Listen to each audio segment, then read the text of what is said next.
So, our guest artist today is Clifford Rainey, the man in the white T-shirt.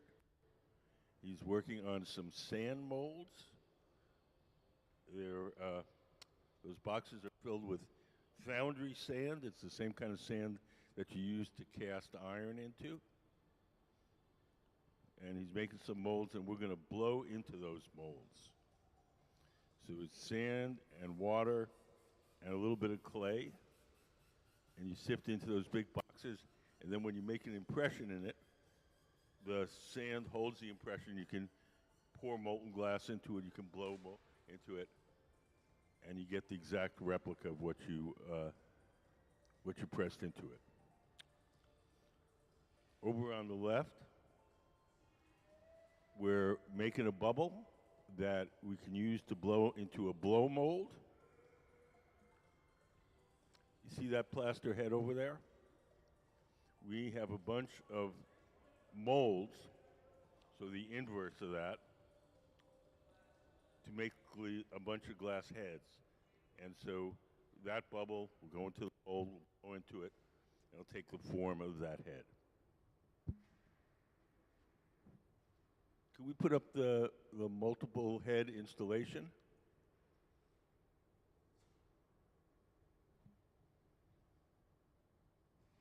Get a picture for you.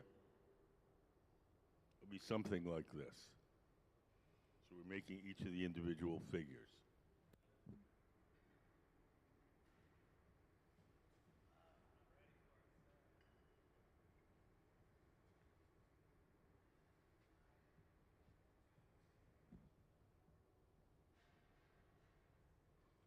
So Sarah, over on the far left, is starting the bubble. She's shaping it up. She's going to let it cool and stiffen a bit, and then we're going to coat it with clear glass.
So now Sarah's going over to our glass furnace.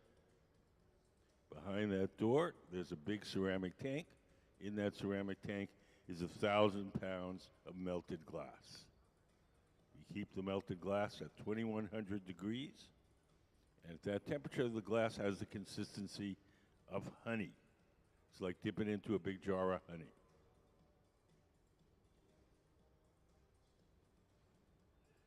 She's taking it to the workbench, and she's going to shape it with a tool called the block.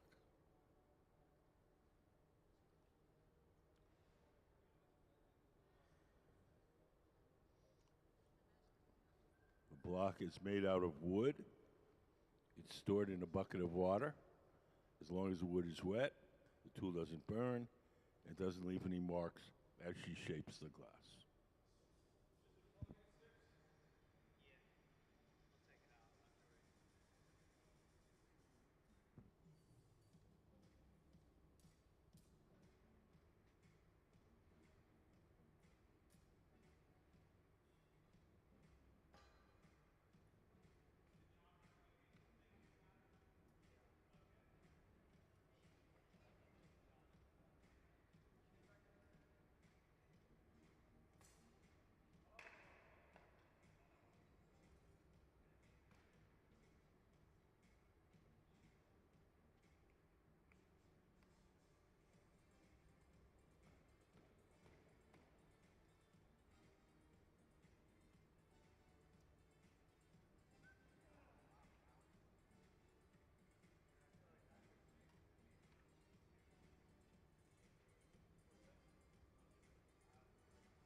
once again, we're letting that glass cool and stiffen.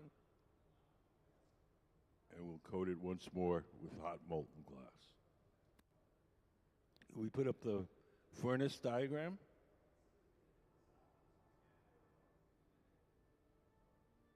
So this is what the glass furnace looks like inside. It's a big ceramic pot with 1,000 pounds of melted glass in it.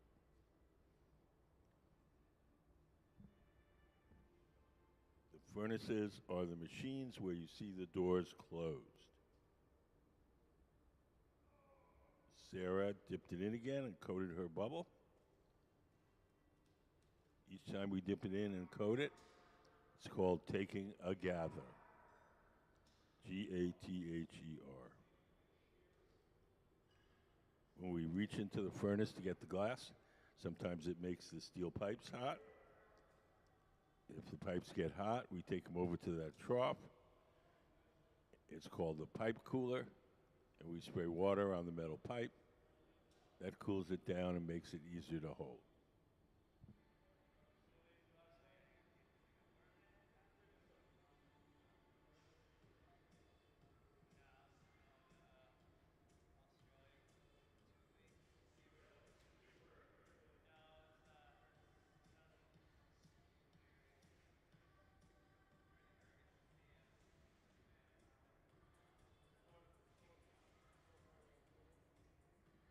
Does anybody have any questions?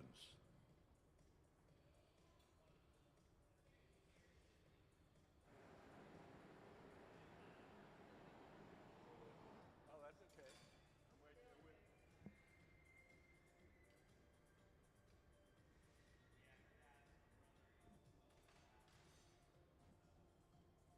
The round oven that Sarah's heating up the glass in is called the glory hole. It runs on natural gas and forced air, and we keep it at approximately 2,300 degrees Fahrenheit.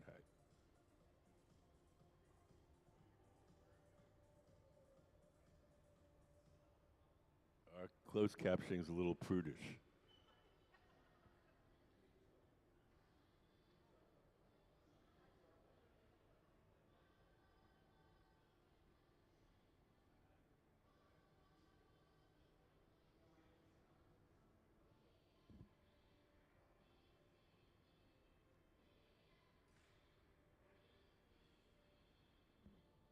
Now Ben, sitting at the workbench, is going to squeeze the glass with a tool called the jacks and make a little notch in the glass.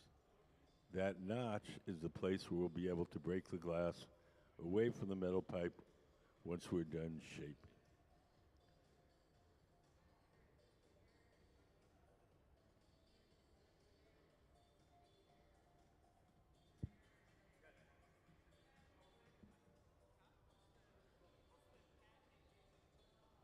It's folded up, ordinary newspaper soaked in water. Can we put the newspaper photo up?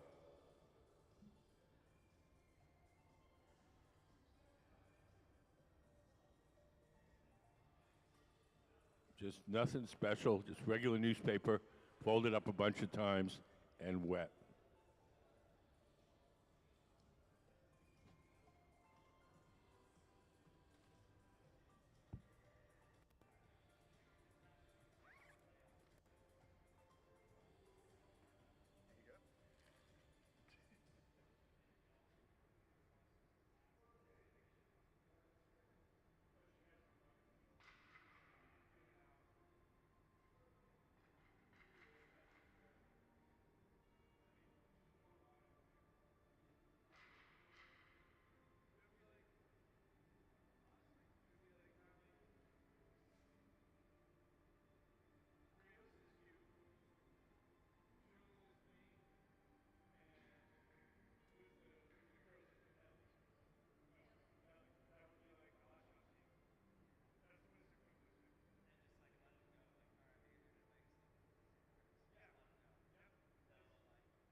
Now Ben's going over to the furnace again to get more glass.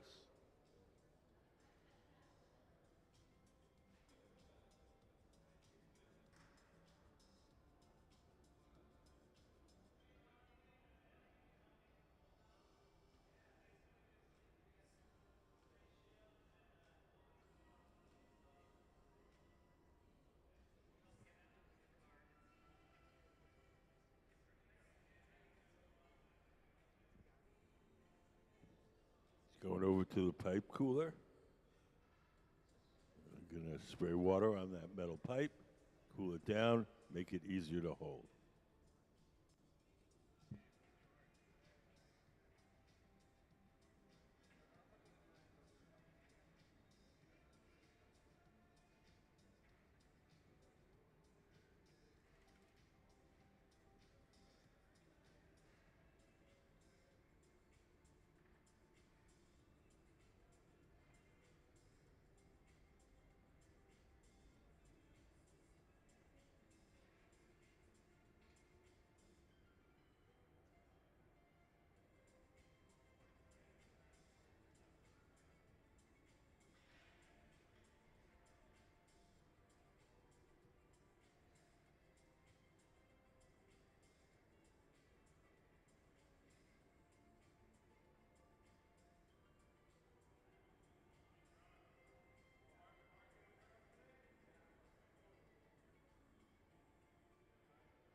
So with this time, we're going to blow into a mold.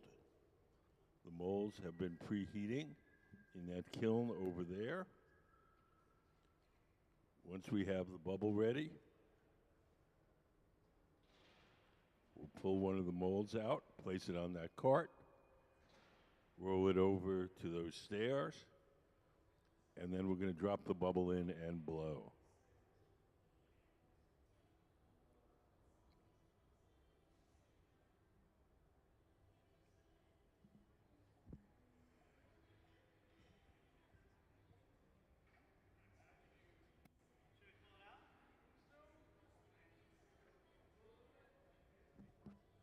Sarah, seated to the left of the workbench, is blowing.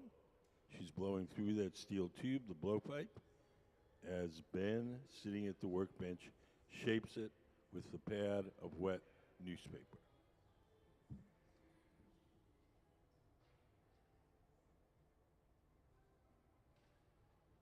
The mold that we're going to blow into has a narrow opening, so we have to check and make sure that the bubble is small enough to pass through that narrow opening.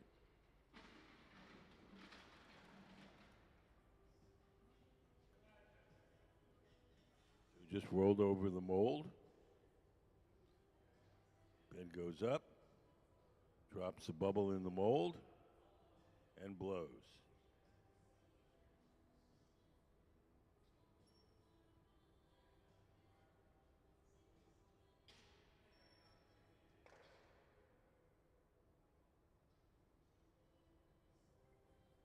Sarah's scoring the glass just beyond the edge of the pipe, so we have a place where we can crack it off.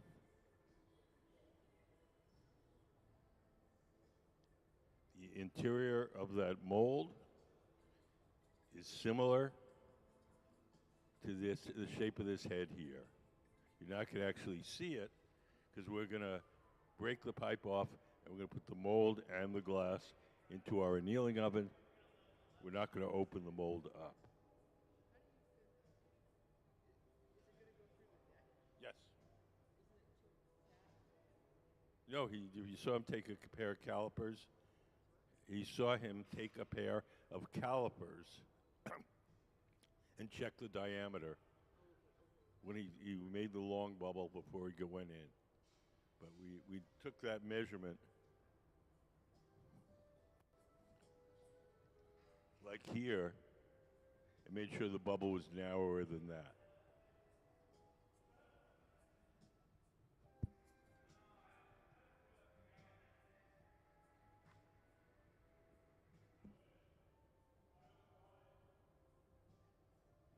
want to keep that thing inflated till it cools off to the point where the glass is stiff and will retain its shape.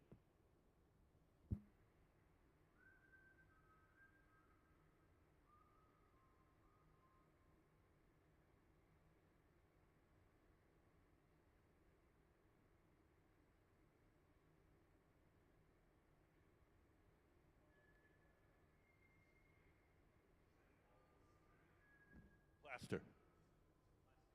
Plaster. D-E-R.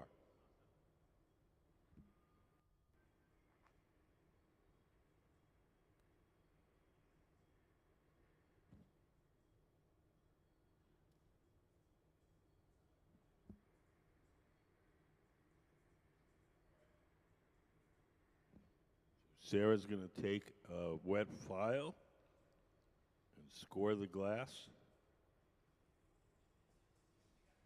And then we'll tap on the pipe, and it should break off where Sarah scored it.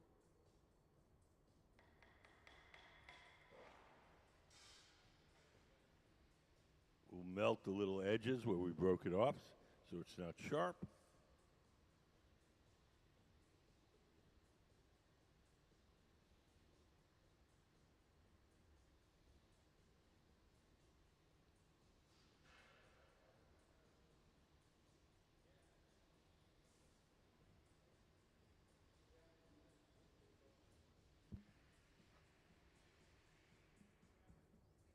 And we'll take the mold to our annealing oven where it'll be cooled very slowly over a week.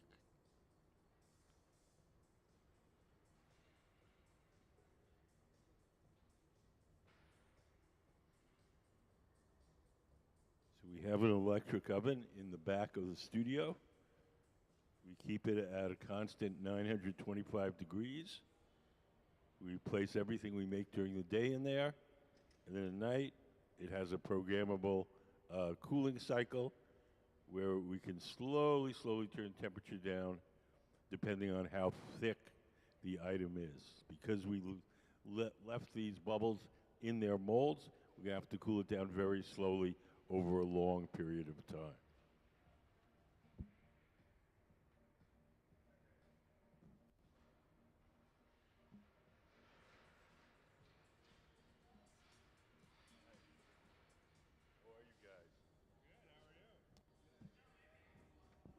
You guys know about our contest for kids?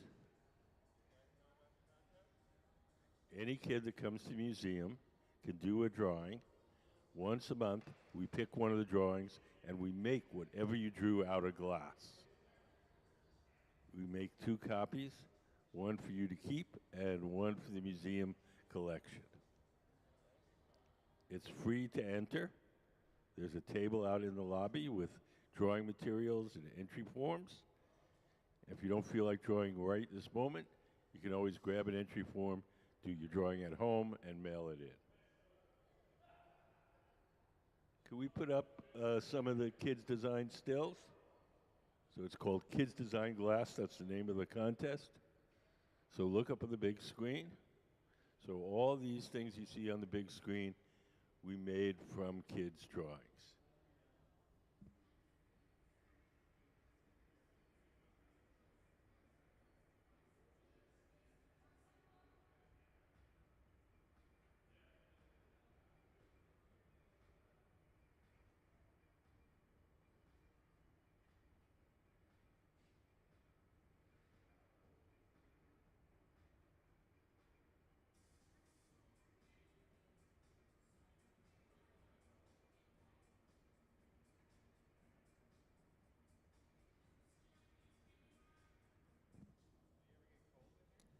Yes. Mm-hmm.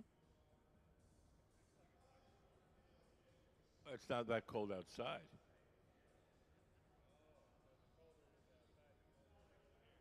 Yep.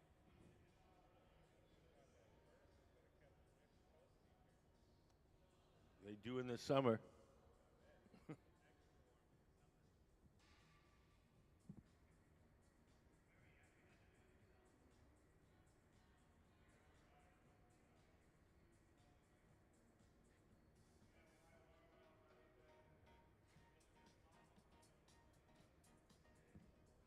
Sarah, over on the far left, is blowing a bubble of clear glass.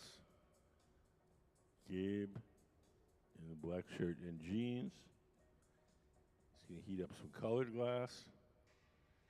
And we're going to coat Sarah's bubble with the colored glass.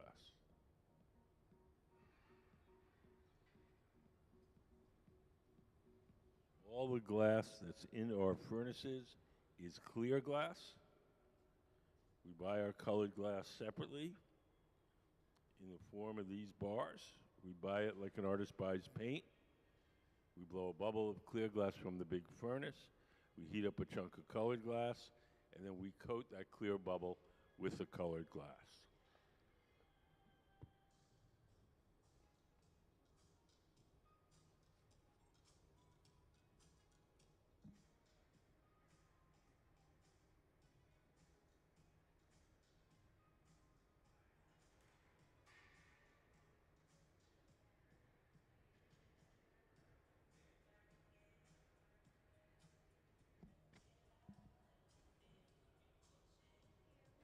Thanks for coming in, guys.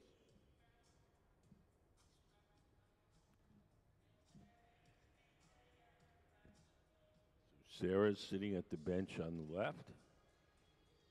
Gabe is coming over with the colored glass, which I believe is blue.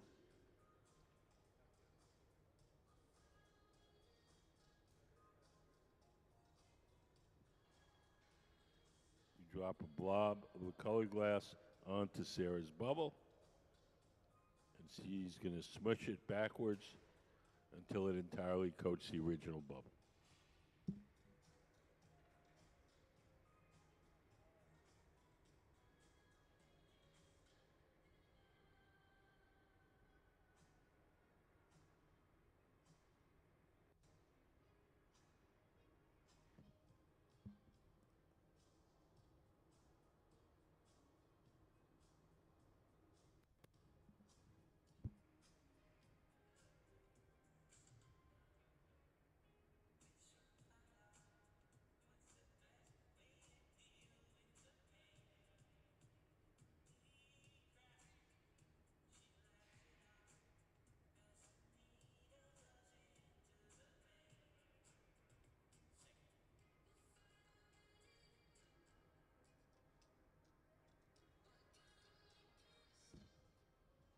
Do you guys have any questions?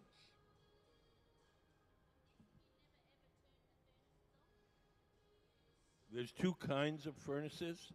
There's the glory holes and the glass furnaces. The glass furnaces, the ones where we keep the molten glass, those are on 24/7.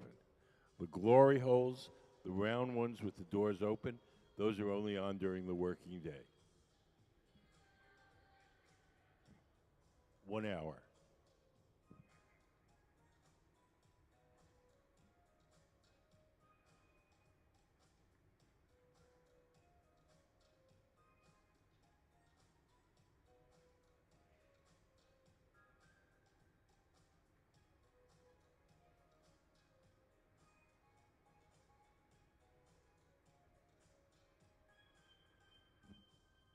Sarah's shaping the glass on that steel table.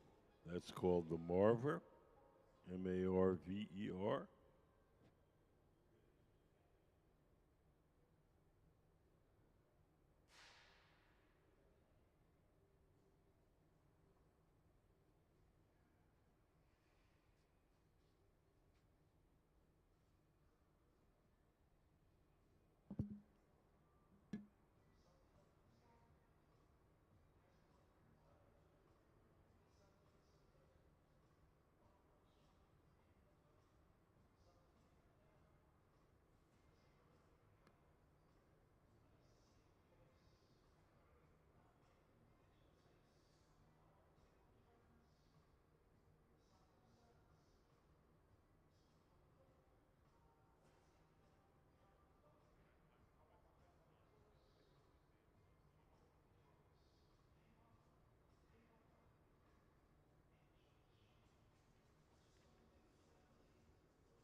So right now, Sarah on the left is letting her bubble cool and stiffen, and we're going to coat it with more clear glass.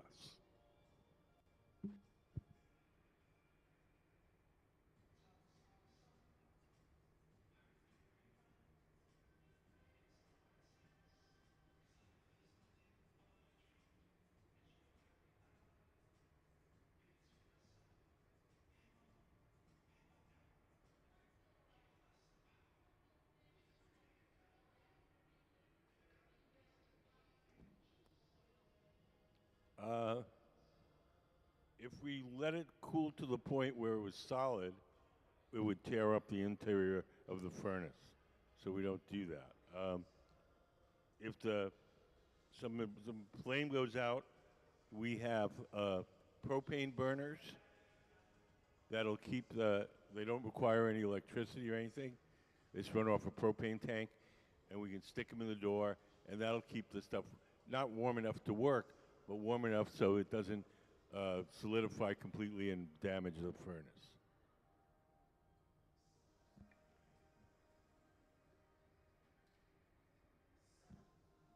If we want to shut the furnaces down, then we have to completely empty them of glass before we do it, and then we have to turn the temperature down gradually to prevent cracking of the interior liner.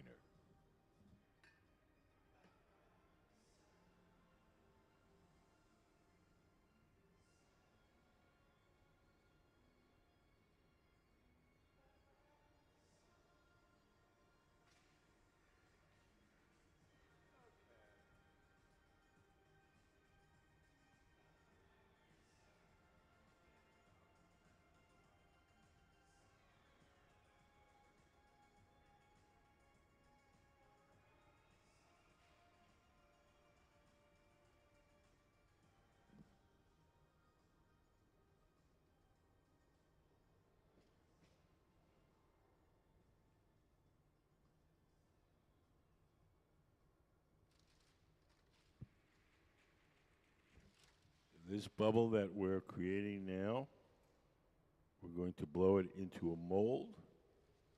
The mold has the shape of that plaster head. So we'll basically be making the plaster head out of glass. We put up the multiple head installation. So if you look up on the big screen, this is an installation by our guest artist, Clifford Rainey, that has a similar look to what we're going for.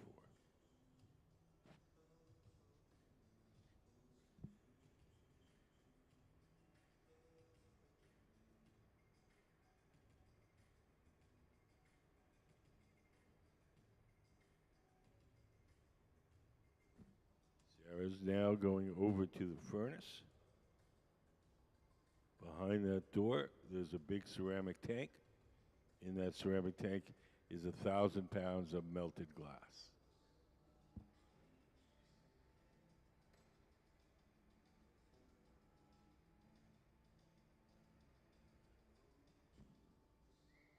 We're going to drip off some of that excess glass into the steel can. We'll save that excess glass, and that'll eventually go back in the furnace.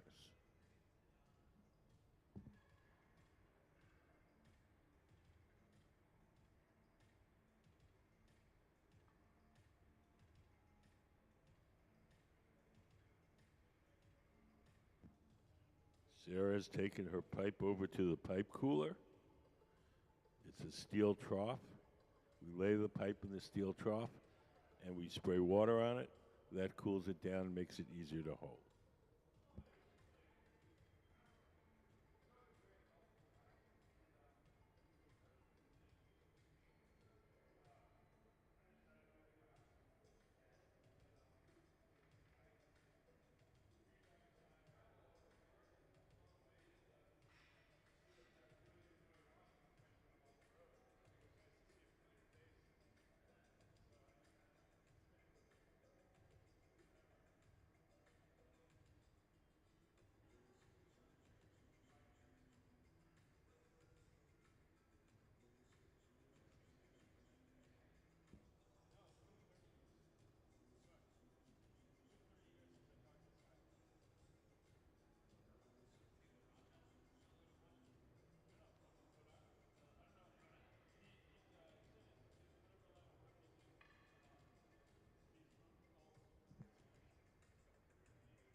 So one of the glass blowers is seated to the left of the workbench. He's the guy that's blowing. He's blowing through that steel tube, the blowpipe, and inflating the glass as Ben, sitting at the workbench, shapes.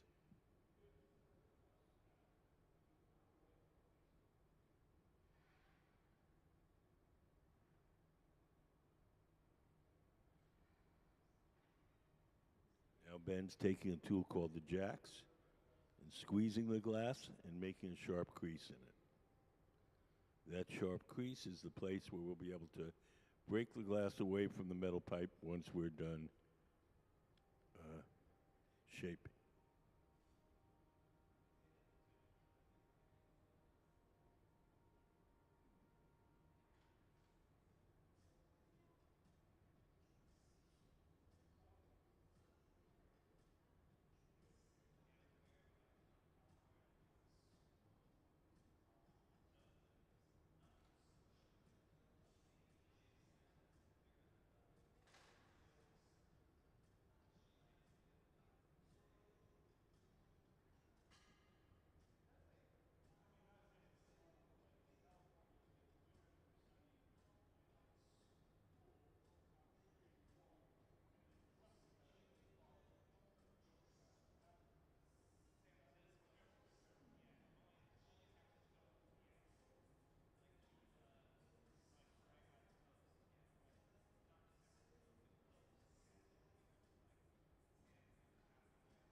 Thanks for coming in.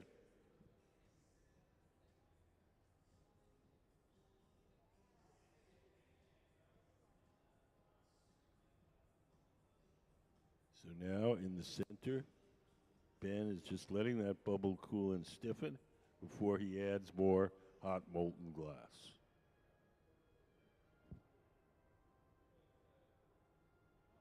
We're going to blow this bubble into a mold. The mold has the shape of that plaster head that you see on the pedestal to the right. And it's going to be, the glass pieces are going to become part of an installation. Can we put up the multiple head installation? So if you look up on the big screen, that's pretty much what we're shooting for. We're making the individual heads by blowing them into a plaster mold.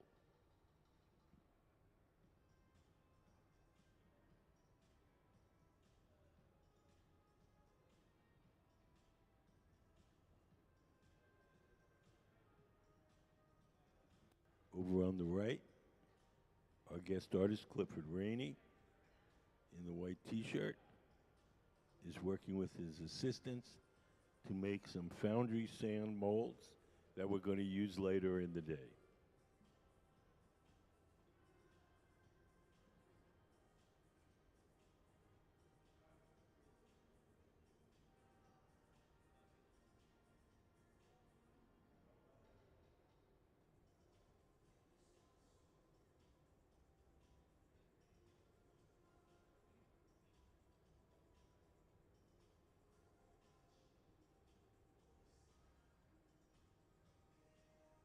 So now the bubble is cool enough. Ben's going to go over to the furnace and dip it in and coat it with the molten glass. When we dip it in and coat it, it's called taking a gather. Gather.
So the molds that we're going to blow into are in that oven where the two guys are.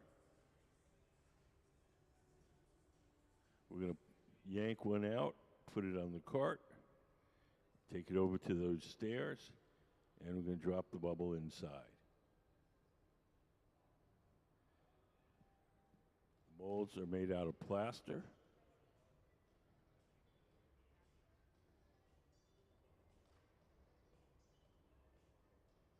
They're good for one shot.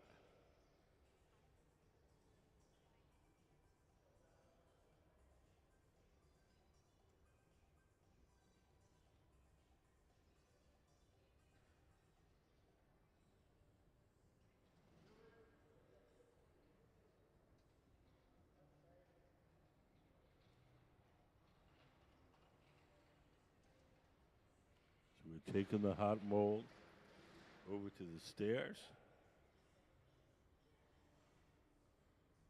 Ben's got his bubble really hot. You drop it into the mold and blow.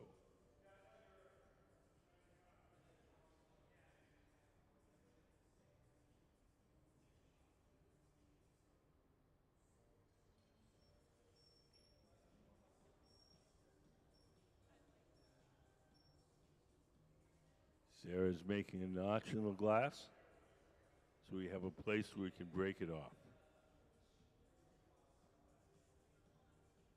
Ben holds his thumb over the opening to the pipe to hold the pressure, to keep that bubble inflated until it stiffens enough that it'll retain its own shape.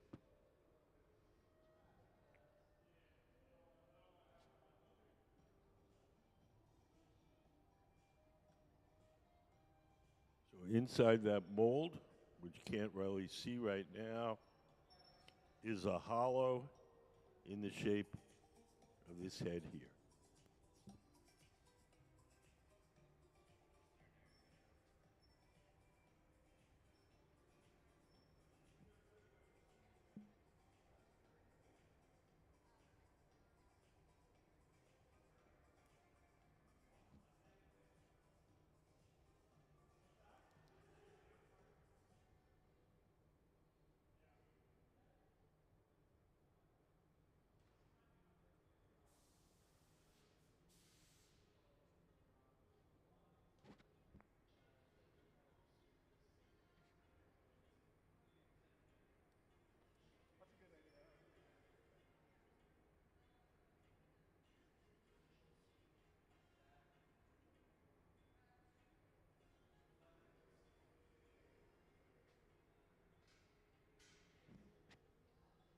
When the mold is cool and stiff enough, Sarah is going to take a wet file and score the glass where we want it to break.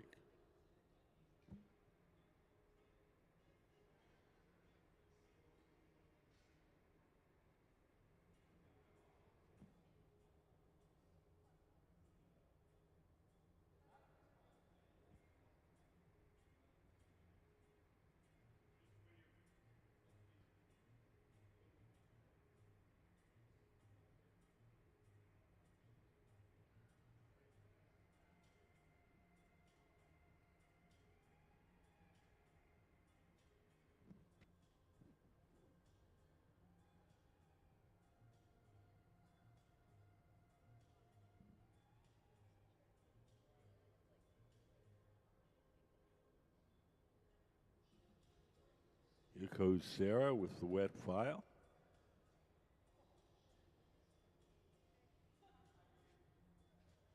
Give the pipe a tap. It comes. We'll melt the edges where we just broke it off so they're not sharp. And then we'll take the mold and the glass and all to our annealing oven in the back of the studio, where it'll be cooled slowly over the period of a week.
sand molds are going to make it.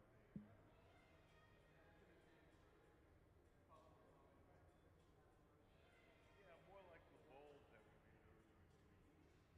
Not like that one particular, but these was bowls that were kind of textured, had little. Yes. Very easy.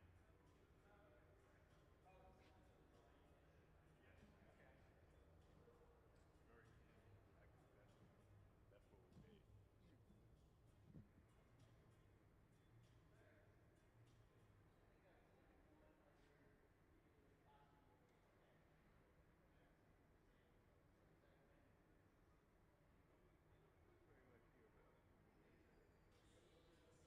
Pretty much here, but it's messy. Try to get the hydration in the sand, right? So it doesn't fall apart. You know, without it being spontaneous, which is good. Um, it was messy.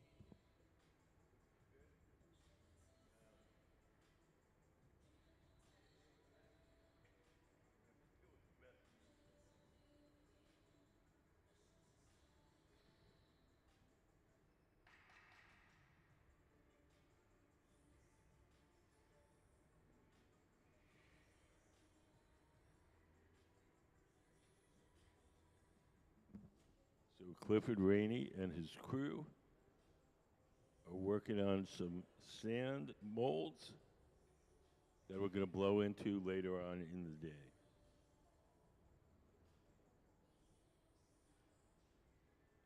Mr. Rainey is the man in the white T-shirt.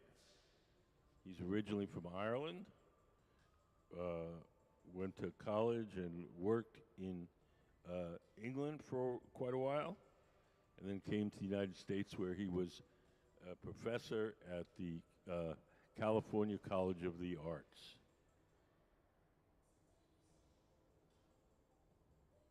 His work is collected in many very famous museums all over the world.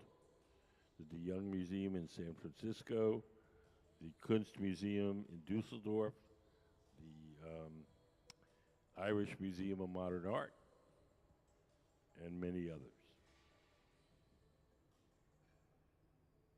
So this week he's our guest artist, and he's working with our resident team of glassblowers.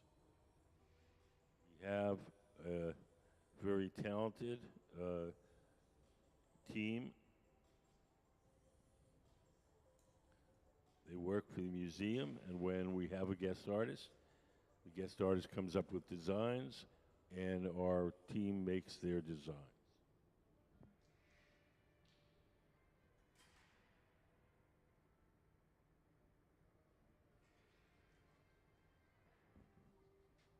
So if you look at the folks on on your left, is Sarah Gilbert in the black shirt and shorts, Gabe Feenan in the black shirt and jeans, and then Ben Cobb, who is a tall guy who stepped off for a moment, but will be back. They are part of our, core glassblowing team here at the museum. Gabe, who's sitting at the center bench here, he's been blowing glass for 27 years. Sarah, over on the left, 23 years. Sarah Gilbert. These guys are very fine artists. Today, they're not making their own art. They're making art for Mr. Rainey, Clifford Rainey, our guest artist.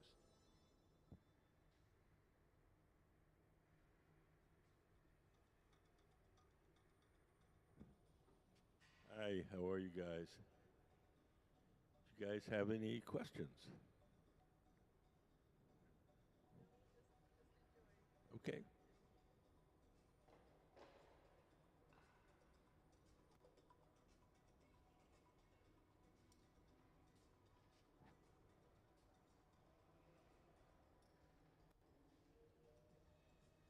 In the center, Gabe has taken some of our leftover glass and is making a little pony. We get the camera on Gabe.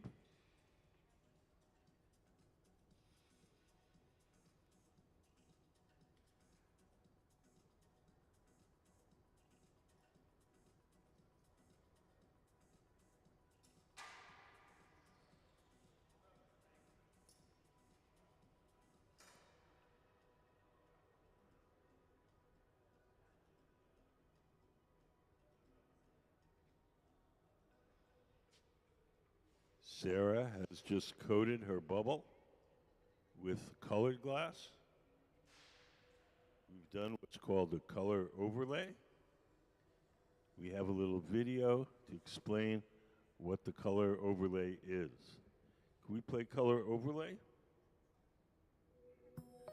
The color in glass comes from adding various materials to the mixture of raw ingredients called batch. Most of the colorants are compounds containing some kind of metal. For example, adding cobalt to clear glass creates a deep blue. Tin and antimony can be used to create white glass, and gold chloride can produce a rich red or pink colored glass. Colored glass is melted in furnaces, just like clear glass, and then is usually rolled into bars for storage and easy application. In order to apply color bar to a bubble, we first need to preheat the color to approximately 950 or 1000 degrees Fahrenheit in a color oven or garage. Once warm, the color is then picked up on the end of a punty rod using a little bit of clear glass as a support. The color is then heated in the 2300 degree glory hole to soften it and make it malleable, while another artist creates a small bubble of clear glass on a blowpipe. Once warm, the color is dropped over the clear bubble, and then using a variety of hand tools or the steel marver, the color is rolled back over the clear in an even layer. This process is called dropping color, or creating a color overlay. Depending on the project, that bubble is then usually gathered over with clear glass and blown into the final form.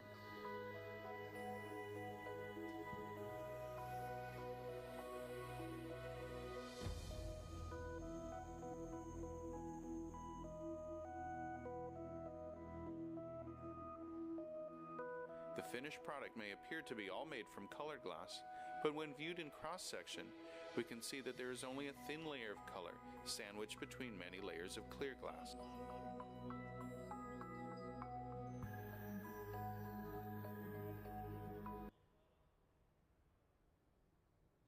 So the reason that we color our glass this way is so that we can have any color we want, anytime we want.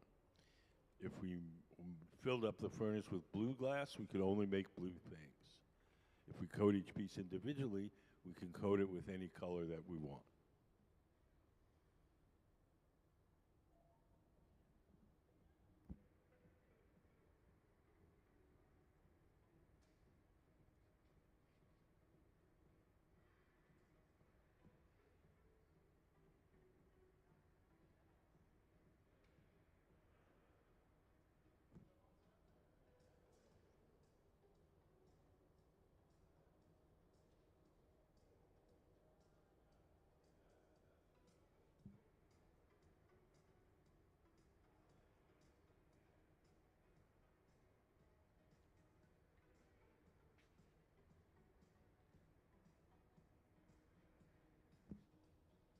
Does anybody have any questions? Guys back there? Nope.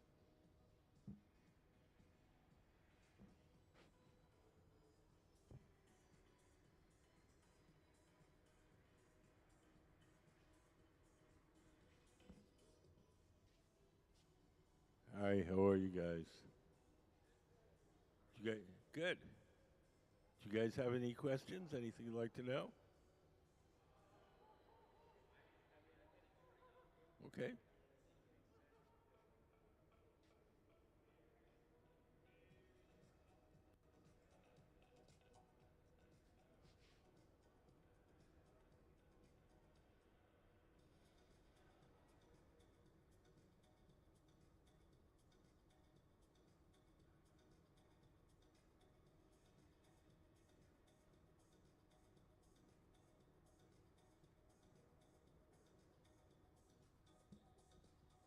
Sarah, on the left, is going into the furnace. She's dipped her bubble in a big tank of melted glass, and she's coating her bubble with a fresh hot layer. Can we put up the furnace diagram? So that's what our furnace looks like inside. It's a big ceramic pot with 1,000 pounds of melted glass. When we dip the bubble in there, it's like dipping into a big jar of honey.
Sarah in the center is heating up the glass in the glory hole.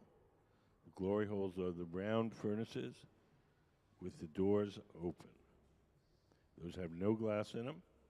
They're just a hot chamber for heating and softening the glass while we're working. Each time we heat it up, it only stays soft for a minute or two. So we do whatever shaping we can while it's hot and soft.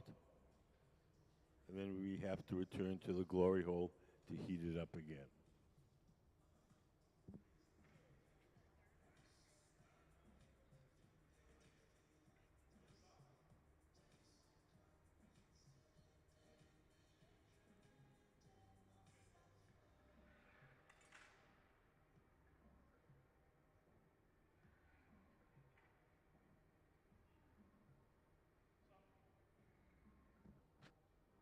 So Gabe, seated to the left, is blowing, as Ben, seated at the workbench, is shaping.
So at the center workbench, they're just hanging out, letting that bubble cool and stiffen a bit before we coat it with more molten glass. We want the bubble that we immerse to be somewhat stiff so it doesn't collapse in the big pot of molten glass.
So now, Ben, tall guy,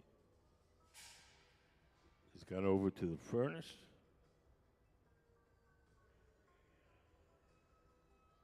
He's dipped his pipe in the molten glass. And he'll coat that bubble with a new fresh layer of hot molten glass.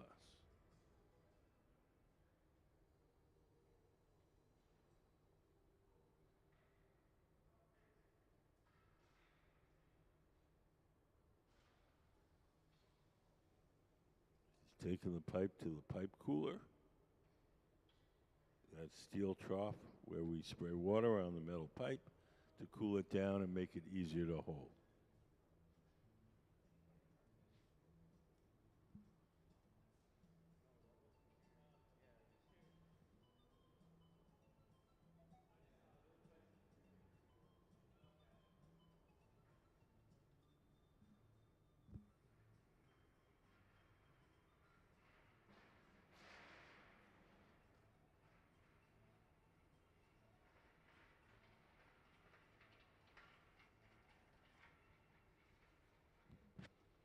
The molds that we're going to use for this project are sitting in that oven over on your left.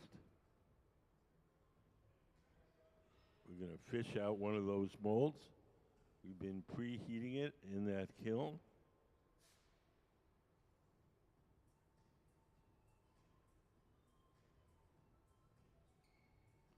Place it on the cart.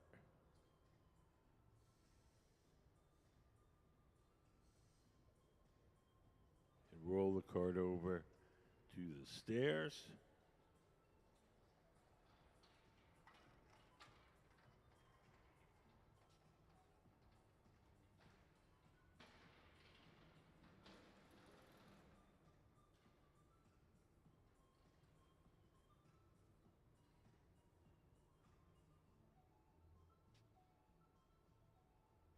Ben in the center is getting that bubble nice and hot so we can blow it into our mold. The mold is of a head similar to the plaster head that you see here on the pedestal.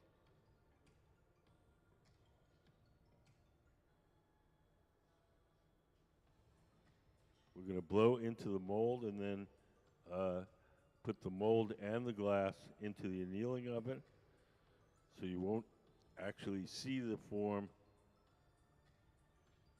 here today.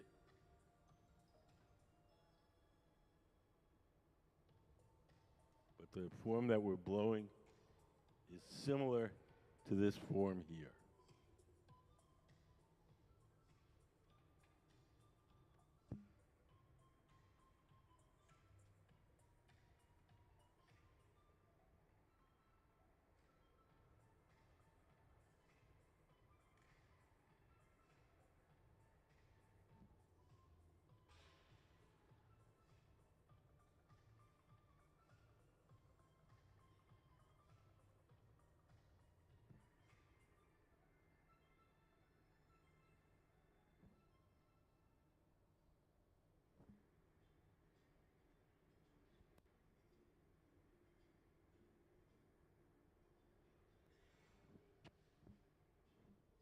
Ben goes over up the steps. He's going to drop his bubble into the mold and blow.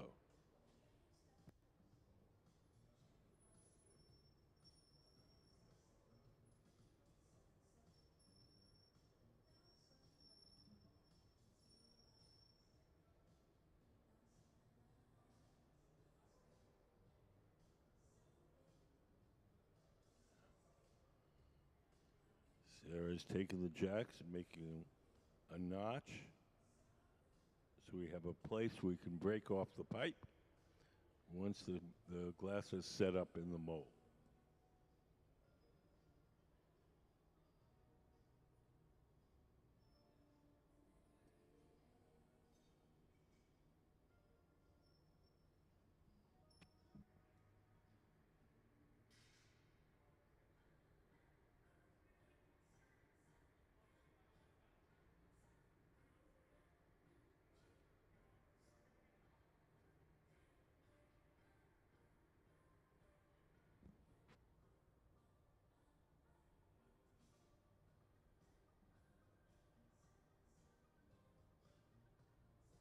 and it's blowing into the mold.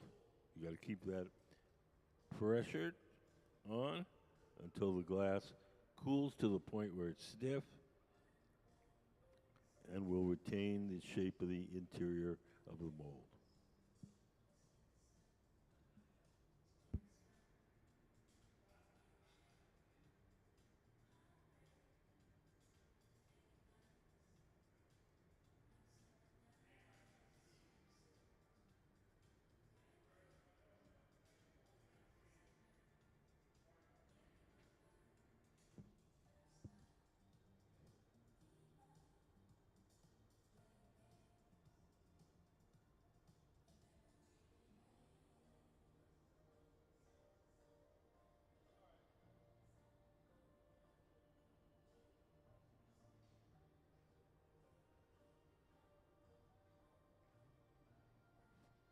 Sarah's take a wet file and scores the glass.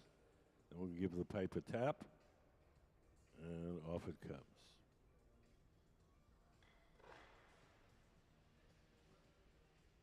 We'll take the torch and melt the edges where we just broke it off so it's not sharp.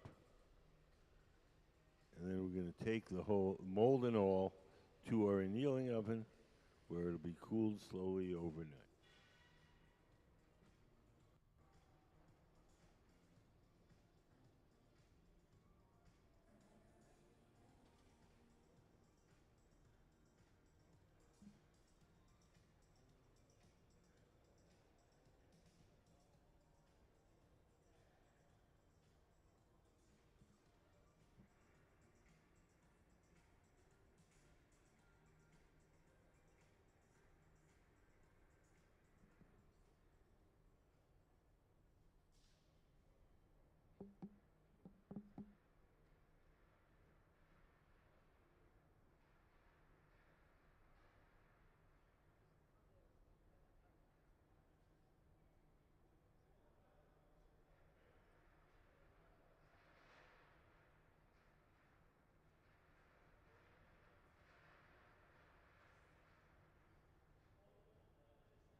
Does anybody have any questions?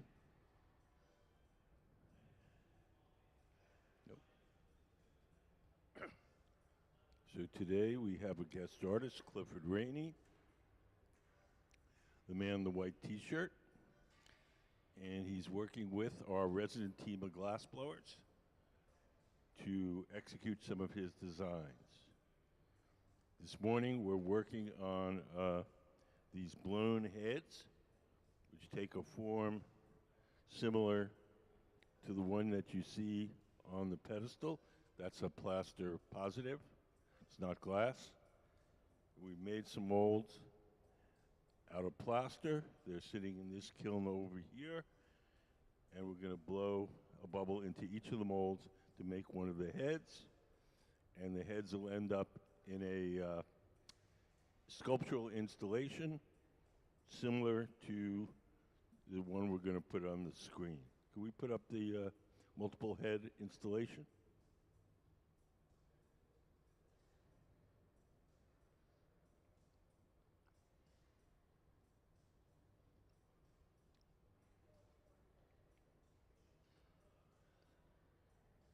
Could we put up the multiple head installation? There we go.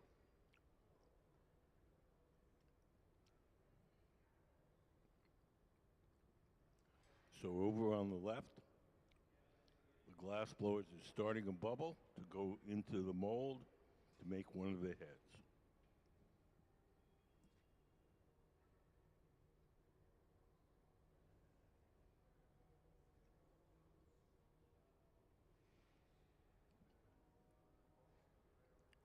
Over on the far right, Clifford Rainey and his crew are preparing some sand molds for different pieces that we're going to blow in the afternoon after lunch. At 1 o'clock this afternoon, our guest artist Clifford Rainey will be giving a talk here in the hot shop.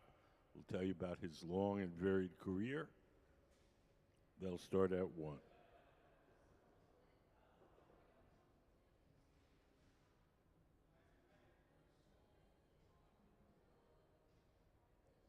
Over on the left, Sarah's just dropped a blob of colored glass onto her bubble. And we're going to smear it till it entirely coats the original bubble. We call this a color overlay. And we have a little video that explains it. Can we play color overlay? The color in glass comes from adding various materials to the mixture of raw ingredients called batch. Most of the colorants are compounds containing some kind of metal. For example, adding cobalt to clear glass creates a deep blue. Tin and antimony can be used to create white glass, and gold chloride can produce a rich red or pink colored glass. Colored glass is melted in furnaces, just like clear glass, and then is usually rolled into bars for storage and easy application. In order to apply color bar to a bubble, we first need to preheat the color to approximately 950 or 1000 degrees Fahrenheit in a color oven or garage. Once warm, the color is then picked up on the end of a punty rod using a little bit of clear glass as a support. The color is then heated in the 2300 degree glory hole to soften it and make it malleable, while another artist creates a small bubble of clear glass on a blowpipe. Once warm, the color is dropped over the clear bubble, and then using a variety of hand tools or the steel marver, the color is rolled back over the clear in an even layer. This process is called dropping color, or creating a color overlay. Depending on the project, that bubble is then usually gathered over with clear glass and blown into the final form.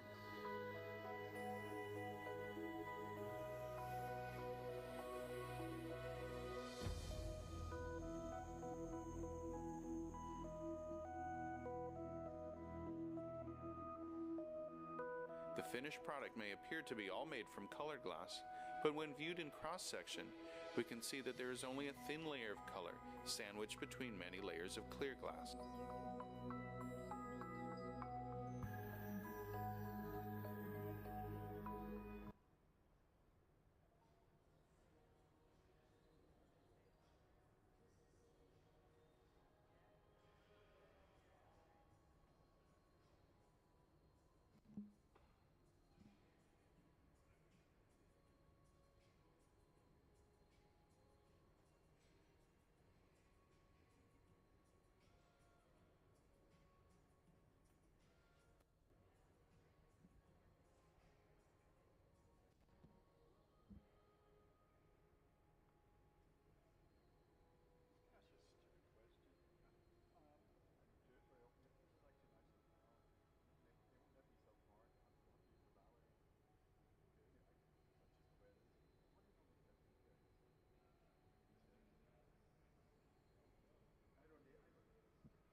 So we're preparing our bubble to go into one of these plaster molds.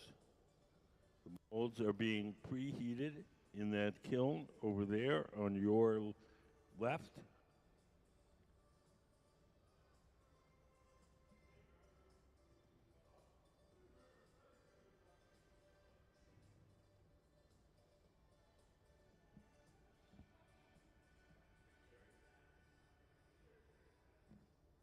The glass blowers you see working on the floor are our Museum of Glass Hot Shop team. Sitting at the workbench is Ben Cobb. Seated to the left of the workbench is Gabe Feenan. And standing up at the glory hole, warming up the glass, is Sarah Gilbert. These guys work for the museum. They're all extremely experienced glass blowers. Sarah has been blowing glass for 23 years. Ben, sitting at the bench, 30 years. And Gabe, 27 years.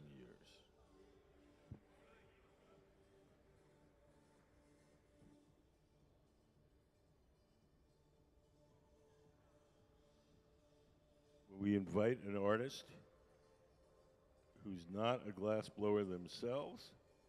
They come with designs, and we make their designs for them. In this case, Clifford Rainey, our guest artist, wants to make these blown heads. He's prepared plaster molds, and our team of glass blowers is blowing into these molds to form the glass heads.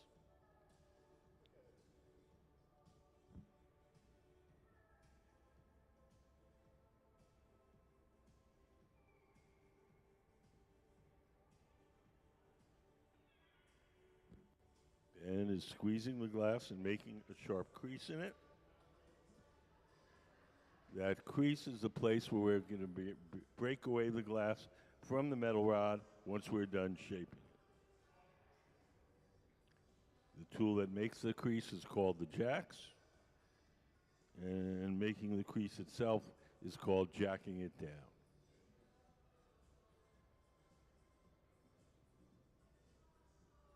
Has anybody got any questions? Yes.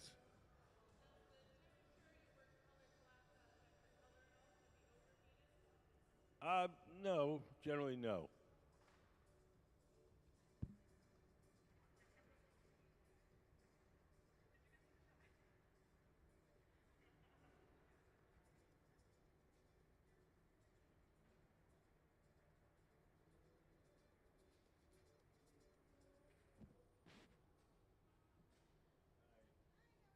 I'm good. How are you guys? Good. Do you guys have any questions?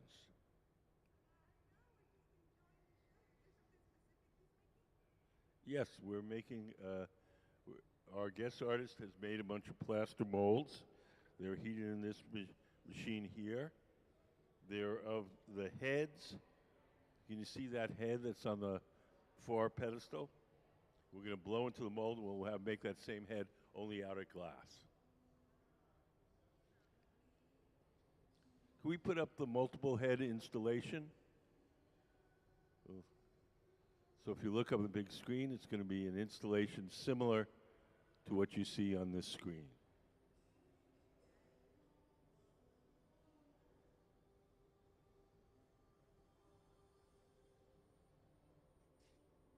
We're making the individual heads, each one at a time, and blowing into a plaster mold.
So now we're taking one of the molds out of the kiln. We preheated it in that kiln. It's probably 1100 degrees or so.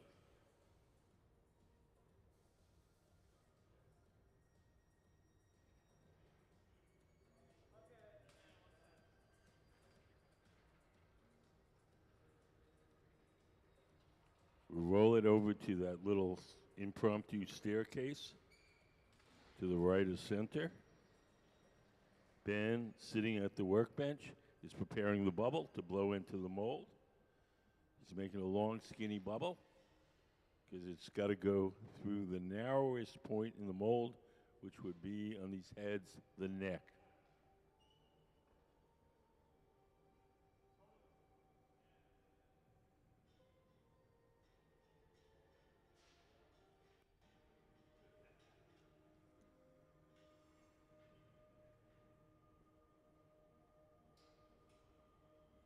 We drop the bubble into the mold and blow. The bubble expands and fills out the cavity in the center.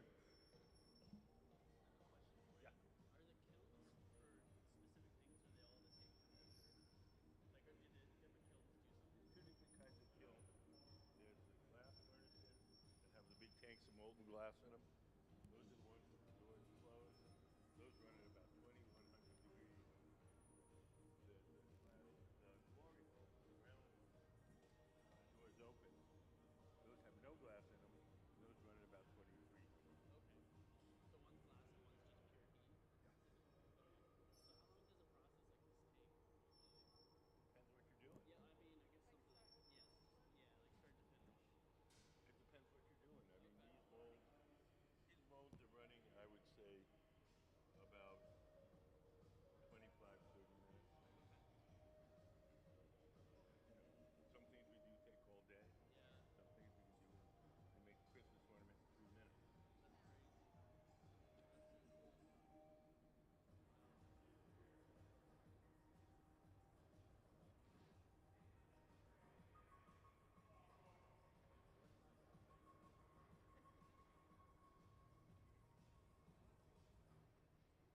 So we're waiting till the glass solidifies in the mold. So we're keeping that thing under pressure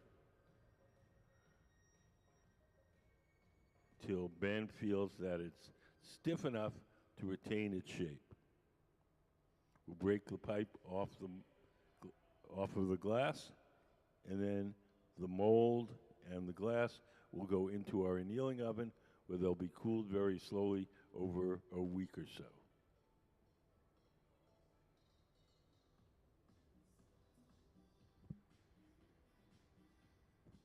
The fact that we're leaving the glass in the mold means we have to cool it over a much longer period.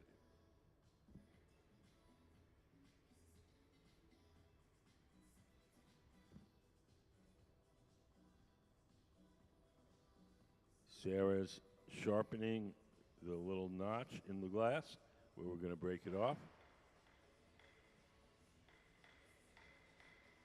It's being a little recalcitrant, but off it comes.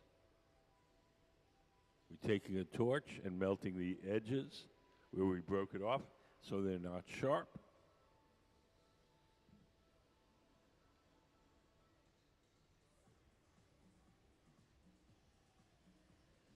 And around into the back of the studio, where we're going to put it in an oven where it's going to be cooled very slowly over a week. Does anybody have any questions?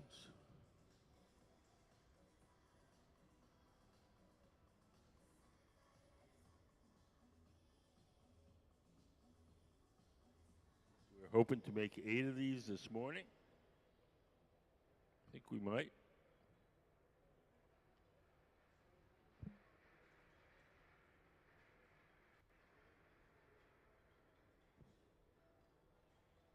Mr. Rainey, our guest artist, Clifford Rainey. This is his first time here working at the museum. I mean, he's been working glass for maybe, 40, 50 years. But this is his first time working with our team here at the museum. Mr. Rainey will leave one piece for our museum collection. And he'll take the rest of his work with him.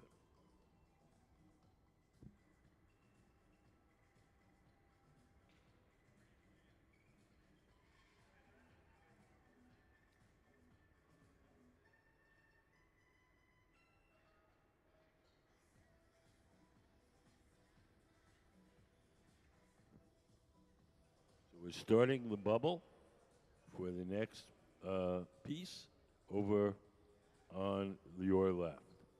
Sarah, in the black shirt and shorts, is going over to our furnace. The steel pipe she has in her hand is called the blowpipe. And she's going to dip it in our big tank of molten glass. A little bit of the glass sticks to the end of the pipe. She's going to roll it on that steel table. When it gets to the right temperature and shape, Sarah will blow one little puff of air into the steel tube, close it up with her thumb, and a little bubble will pop out the other end.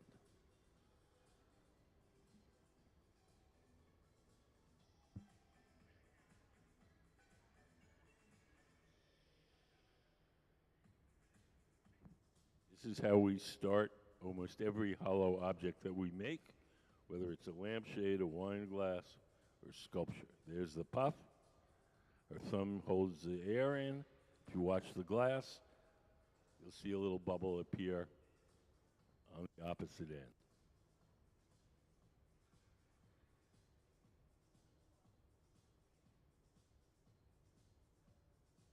So the glass that Sarah is working with is clear glass. It has no color. The orange color that you're seeing is the glow from the heat, not the color of the glass. Gabe, standing up with the black shirt and black hat. He's heating up a bar of colored glass, and we're going to use that colored glass to coat Sarah's bubble. And I believe it's a blue. Also, no matter what color the glass is, if it's hot enough, it's going to look orange. If you think about your own homes, if you have an electric stove, the burners are gray. When you turn them on to cook something, they get hot. The burner glows orange for a little while. Turn it off, it cools down, the orange disappears, and it's gray again. Glass is the same way.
Can we play color overlay?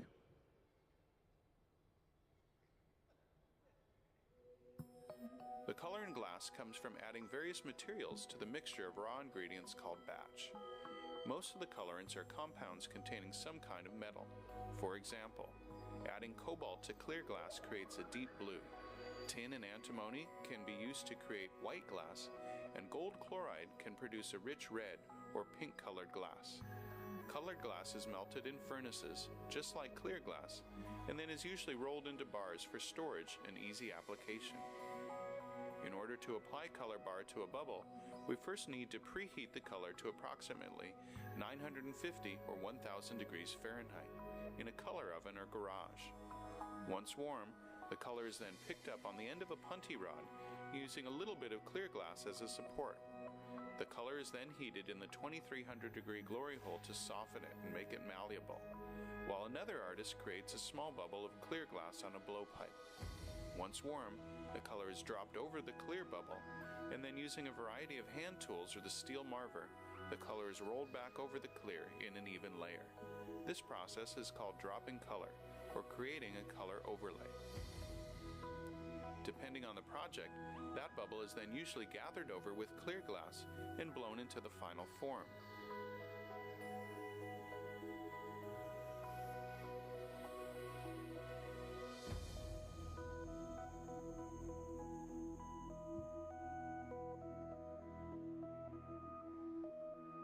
The finished product may appear to be all made from colored glass, but when viewed in cross-section, we can see that there is only a thin layer of color sandwiched between many layers of clear glass.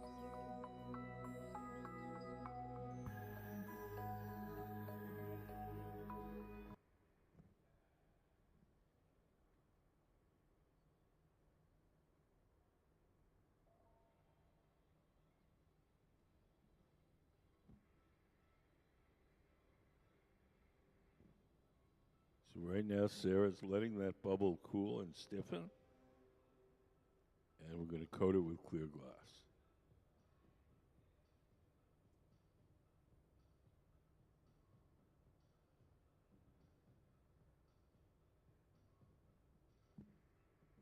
Does anybody have any questions? Yes. One of our glass blowers was asked how often he burns himself, and his reply was, only on payday.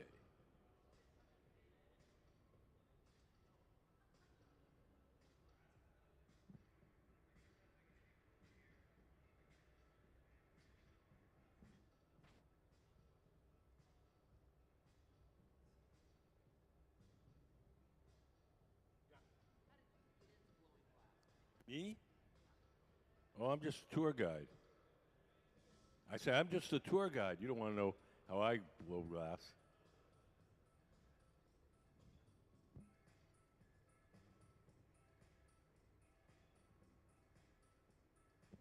Guest artist is Clifford Rainey, the man in the white T-shirt. I'm not the artist.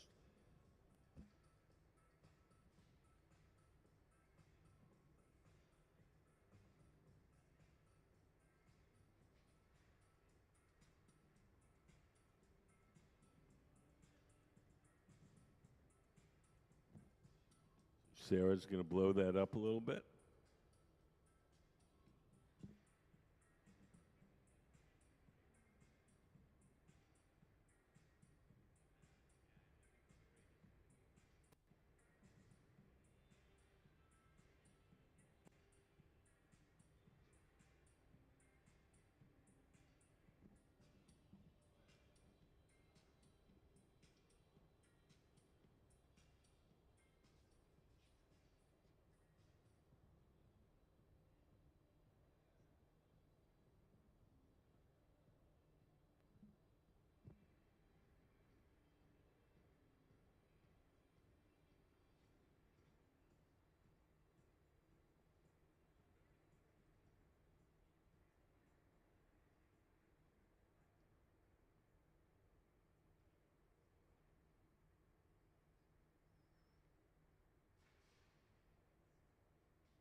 Do you guys have any questions?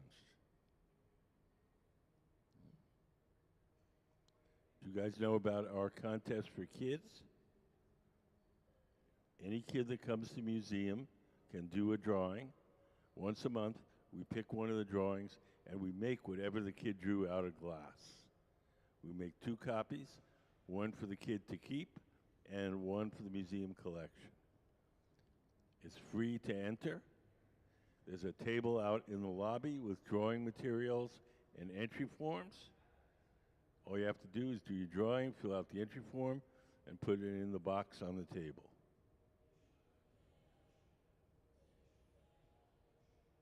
Can we put up some of the kids' design stills? The contest is called Kids Design Glass.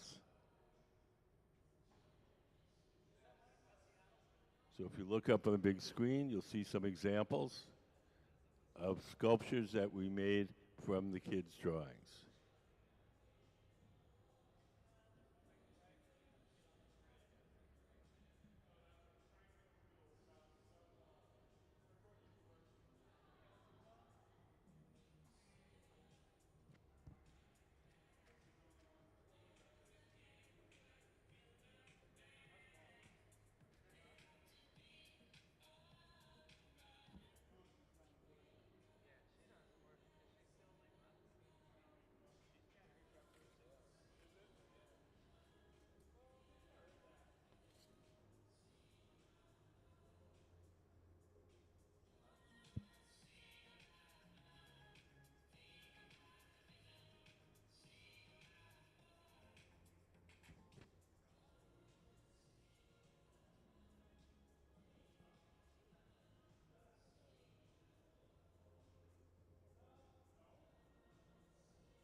Sarah is taking the glass to the glory hole. The glory hole is a round oven. It runs on natural gas and forced air. We keep it at approximately 2,300 degrees Fahrenheit. There's no glass in that one. It's just a hot chamber for heating and softening the glass while we're working.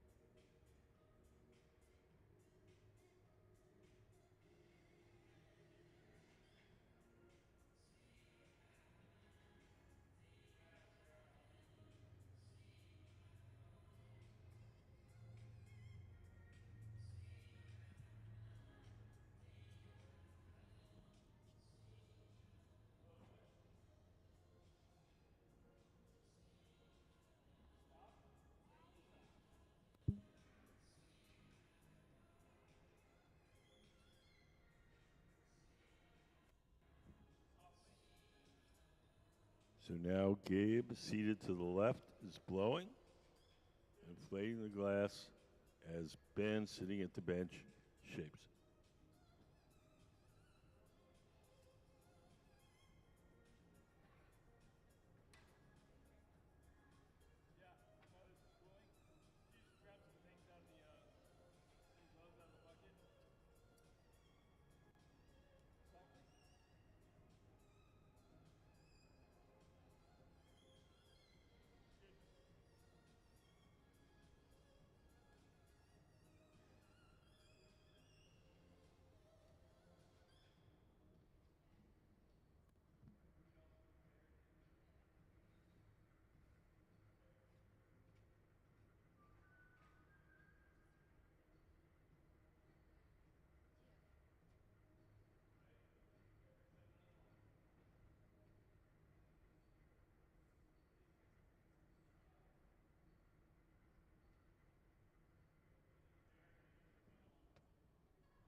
It'll break.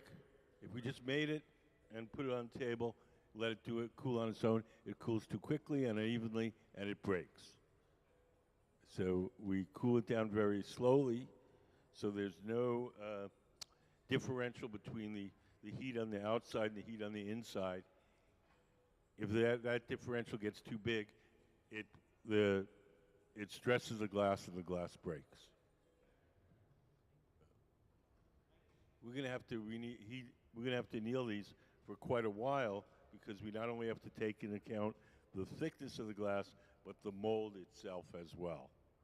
So it'll probably be annealing them for almost a week.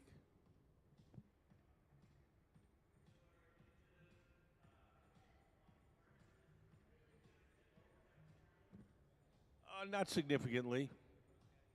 We have two kinds of furnaces that do different things. We have our glass furnaces. Can we put up the glass furnace diagram? Those are the ones with the doors closed. Those have the big ceramic pots full of molten glass in them. So that's where we keep our glass. We have the glory holes, which are the round guys with the doors open. Those have no glass in them. Those are just for heating and softening the glass while we're working. The glory holes are sometimes a little hotter than the furnace, but it's not really significant. Yes? What do we do when we run out of glass?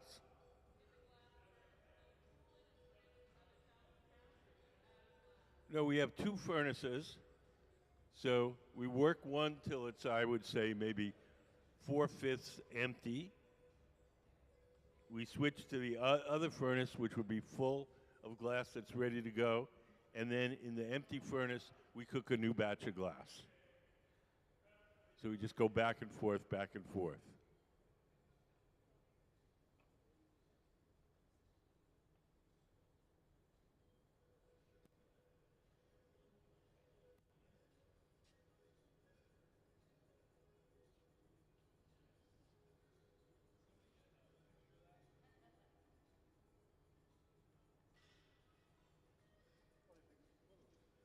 So we're going to fish out one of the molds. The molds are plaster with a steel casing. And the forms in the molds are these heads that you see here on the pedestal. So it's the negative of that. We'll blow glass into it, and it'll have that same form, only made out of glass.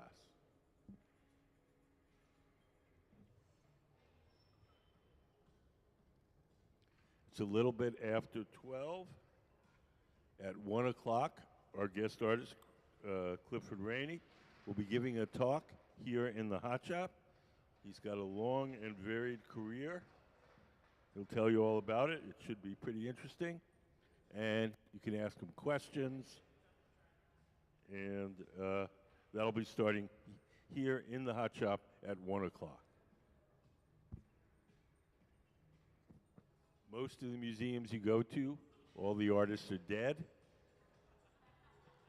And we have a live one here. You can listen to him, ask him questions. So hopefully it'll be more interesting, engaging, and informative.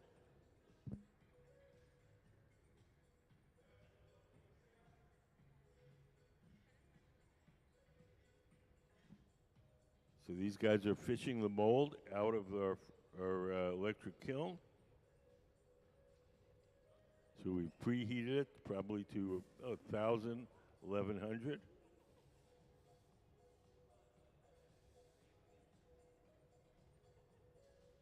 We're going to roll it over to the impromptu set of stairs in the center of the workshop.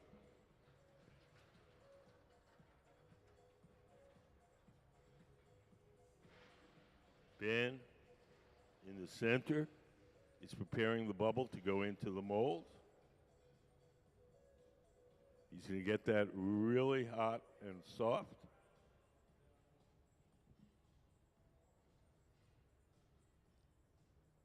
can tell how hot it is by how fast Ben is turning the pipe. He drops the bubble into the mold and blows.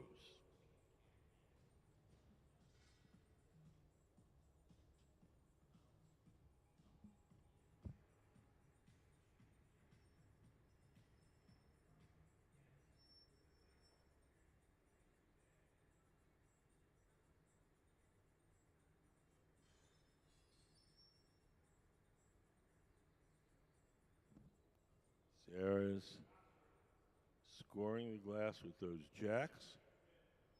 So we have a nice crisp place to break the glass away from the metal pipe. So we've got to keep the glass in the mold inflated until it cools off enough so it's stiff enough to retain its shape. At that point, we'll break the pipe away, and then we'll take the mold and glass to the annealer.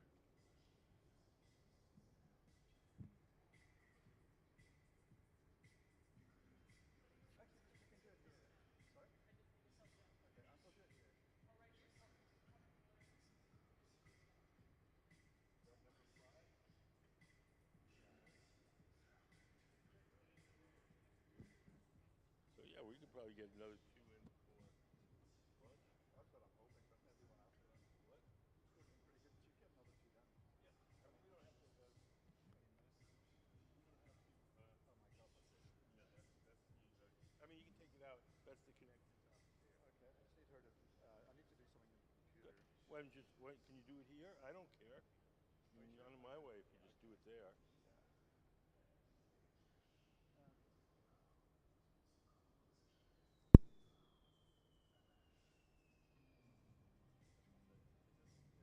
So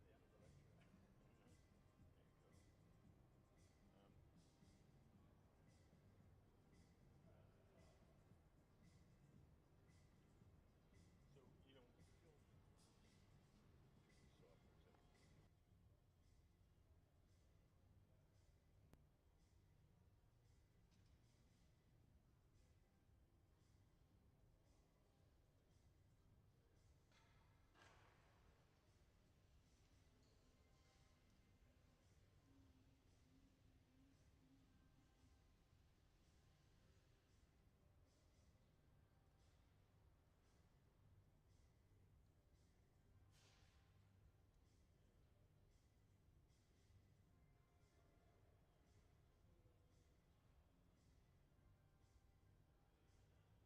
So we're taking the mold and the glass around back to our annealer, where it'll be cooled slowly overnight. I mean, over a week, sorry. Usually it's overnight, but not for that. Does anybody have any questions? Can we put up the installation shot? So these heads that we're making are going to be part of an installation similar to the one that you see up on the big screen.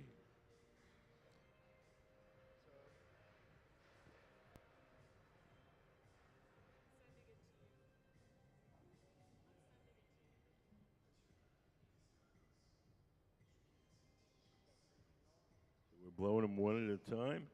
I think that was number 5 for today.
Over just to the left of center, Sarah is starting the bubble for the next uh, head.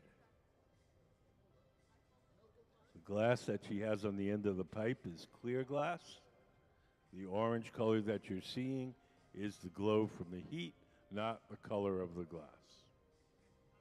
You'll see as that glass cools, the orange will disappear, and you'll see that it's just clear glass.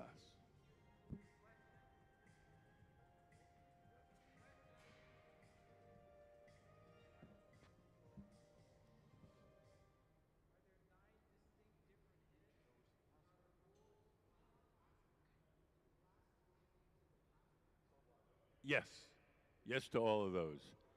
They're going to be 9 heads. They're blown into plaster molds, and they'll be glass. No, these are a kind of a light blue, similar to the blue that you see in those drawings by the annealers. But you know, all glass looks orange when it's really hot, and it's not really till it starts to cool down that you see the true color. Yes, Mr. Rainey made all the molds for these, so they made them, you know, from his original. And he made molds off that, and that's what we're blowing into. So it's his form, but we're blowing glass into his form. Would you mind, I don't know the Wi-Fi for the Oh, it's Illuminate. And can you tell me which one's device is private and public? Log public, and the password is Illuminate with a capital I, capital ILLUM, and Illumin, IN8.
So Sarah's heating up our bubble in the glory hole.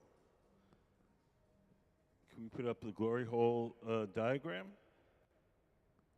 So the glory hole is just a big brick barrel with a gas burner in the side, and we use it to heat and soften the glass while we're working.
So Ben is making sure that there's a crisp notch in the glass. That notch is the place we'll be able to break the glass away from the metal pipe once we're done shaping.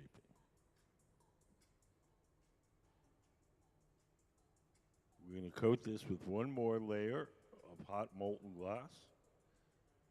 And instead of covering the entire thing, we'll just cover it up to that notch.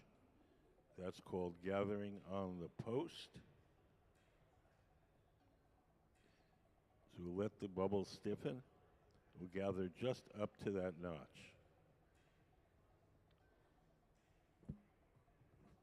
This is often the way that we do it when we blow into a mold.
So we're rolling this cart over to our kiln.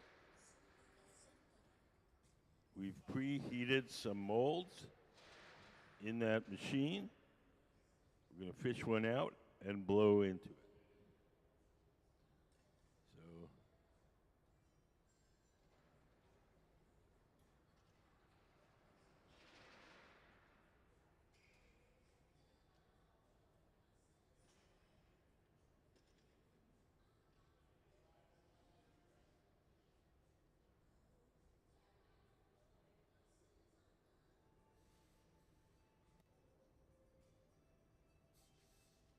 So that mold is plaster.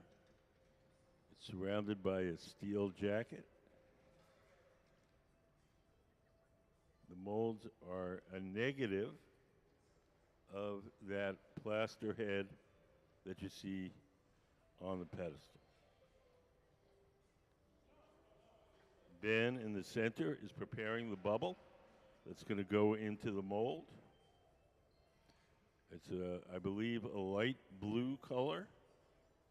The orange color that you're seeing while we're working is the glow from the heat, not the color of the glass.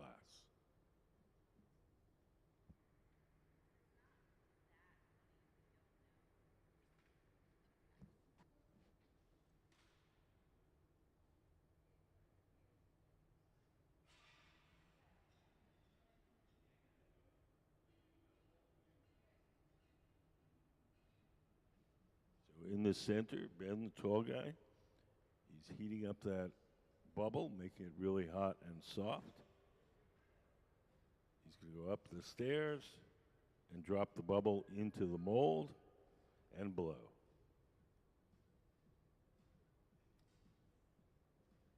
He's going to close the end of that pipe up with his thumb to maintain the pressure. We want to keep that bubble inflated until the glass cools to the point where it can retain its own shape.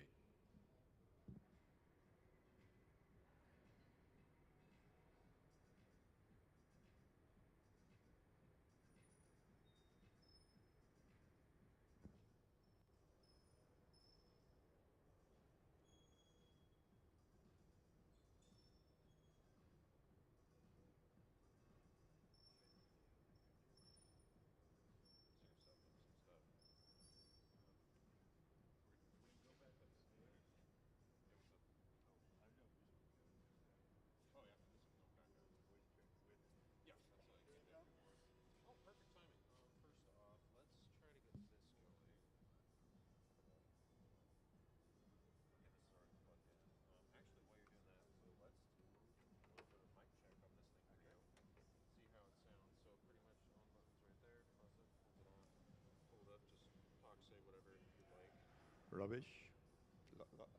Go like put it up like that. Uh-huh. And then say something like that. Is that, Does that sound good? you think that sounds good? Can you hear that? Can you guys in the can you hear back me at the hear back? when he's talking? Can you We're hear me checking okay? the mic. Okay. Awesome. So you just turn it on. I'll leave it right here. Whoever's doing it will do it. Secondly, let's take your case. I'm gonna take your job. Don't threaten me. I'll give it to you. That's how it works. These words. Well, let's see. I'm hoping this works.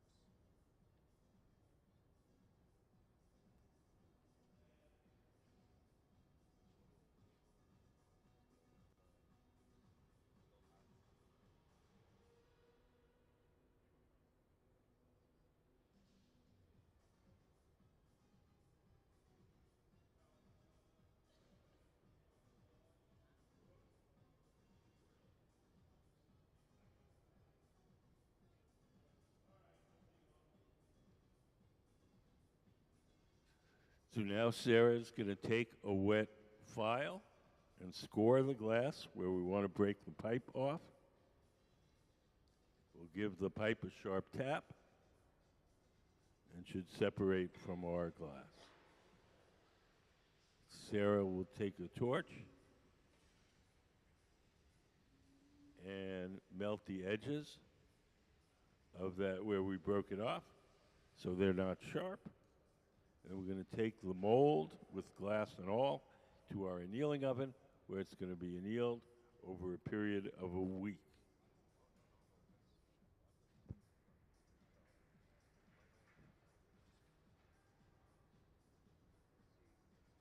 Does anybody have any questions?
So just to your left of center, Sarah is starting the bubble for the next piece.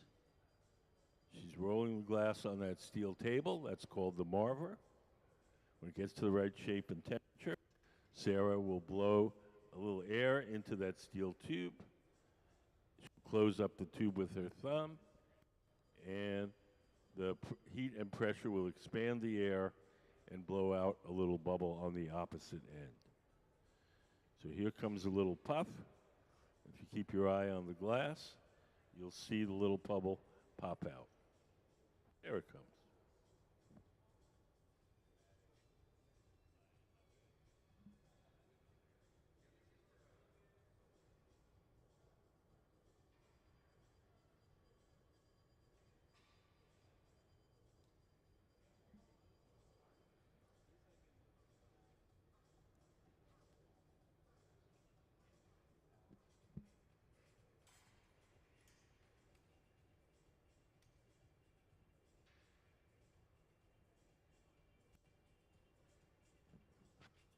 So over on the workbench on your left,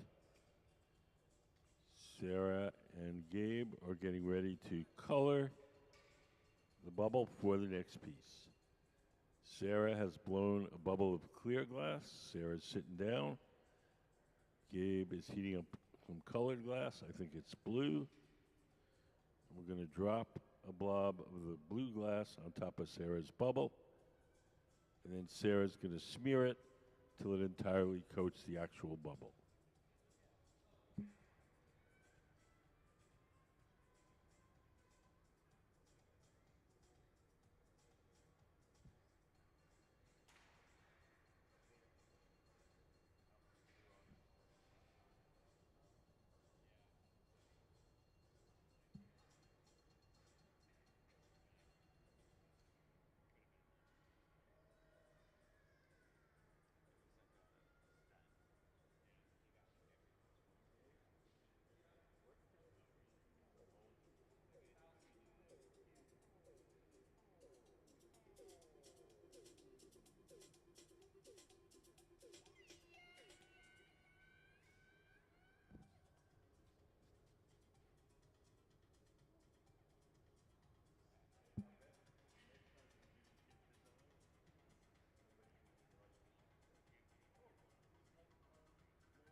So Sarah is letting her bubble cool and stiffen. We're going to go to the furnace now and coat it with a fresh layer of hot molten glass. Mr. Rainey, Clifford Rainey, our guest artist, has made a bunch of plaster molds. The molds are of these heads, similar to this plaster model here. And we're going to blow the bubble into the mold and make the same kind of head out of glass.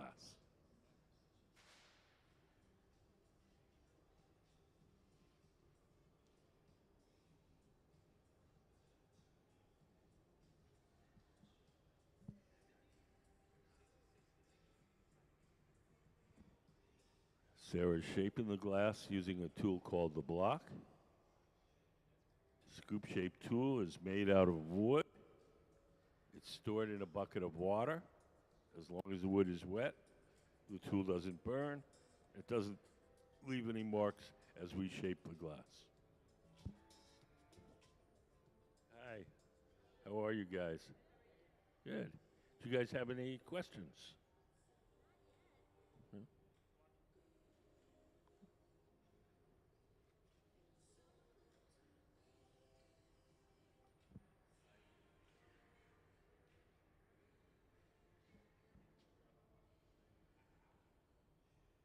They go into the mold, but they just put the whole mold away, so that people never see what they're making.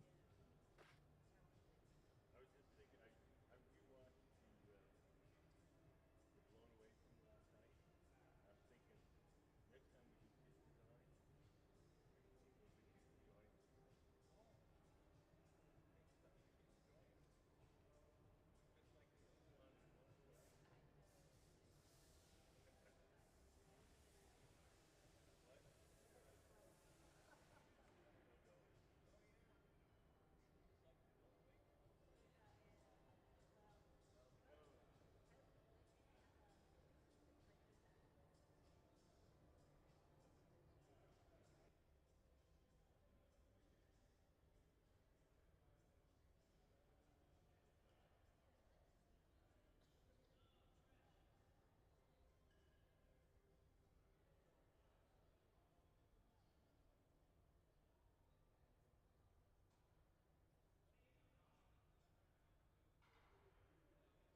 So in the center, we're preparing the bubble to blow into a mold for our guest artist, Clifford Rainey.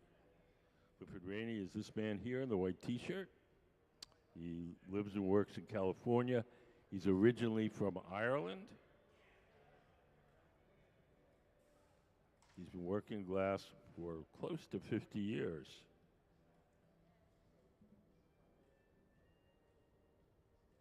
He's been our guest artist all this week, and he's working with our resident team of glass blowers to execute his designs.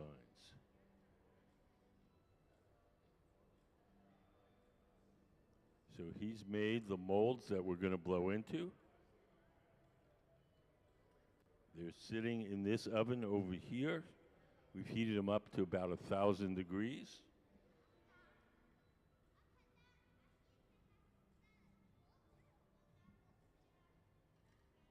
Ben is preparing the bubble to go into the molds. He's going to let this bubble cool a bit, and then we're going to put one more layer of hot molten glass over that. Anybody got any questions? Yes? How long? I don't know. Clifford, how long have they been heating the molds? No, how long are the molds been preheated? The molds that were blown in today. Overnight. Yeah. So I guess the plaster was still somewhat wet, so we had to be very careful heating them slowly so that the plaster didn't crack.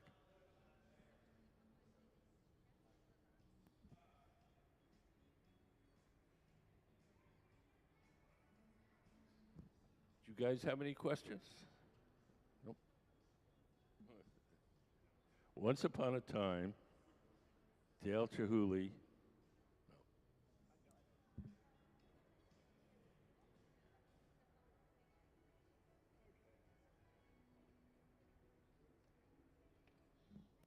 Yeah, I mean we're way we're. I just need to do the bathroom, do my little thing so I don't have to speak. Nothing like that. I'll tell you a funny story. I'm better now, but my mum was very well,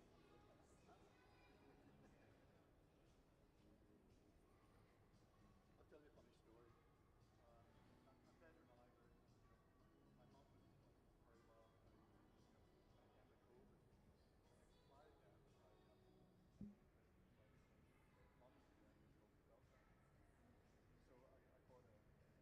I thought I was to do iconic seat and knife, and it's fine. So now Ben is going over to the glass furnace. Behind that door, there's a big ceramic tank. In that ceramic tank, there's 1,000 pounds of melted glass. We'll dip the bubble into the melted glass, turn it around, and coat it entirely. Each time we dip into the furnace and coat it, it's called taking a gather. Gather. Did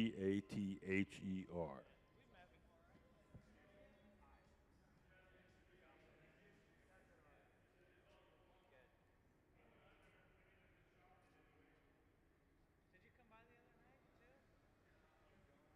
Okay, there were a lot of people there.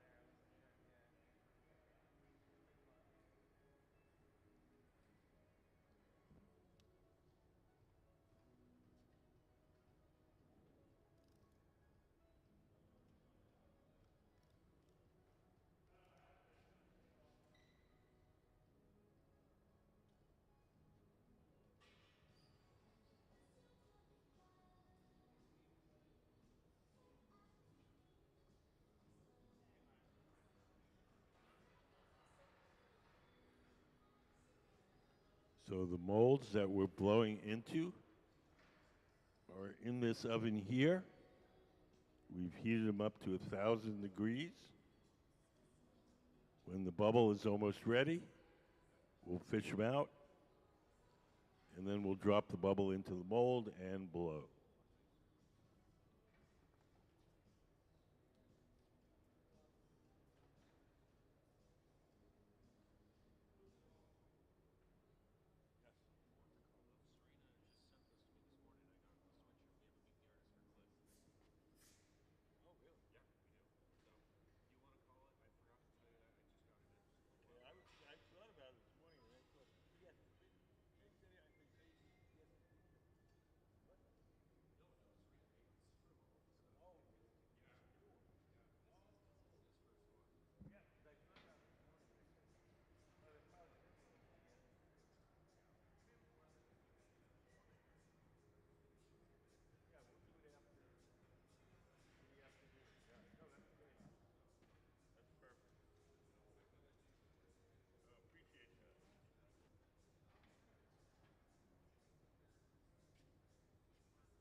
head on that. And I will use this one. Yes. I'm going to use this, but I just can't guarantee, because these are regular batteries. I can't guarantee that how, they might give out now or 4 hours from now. I asked Chris to get some more batteries. Get like 4 more batteries for here, and then 4 batteries that they keep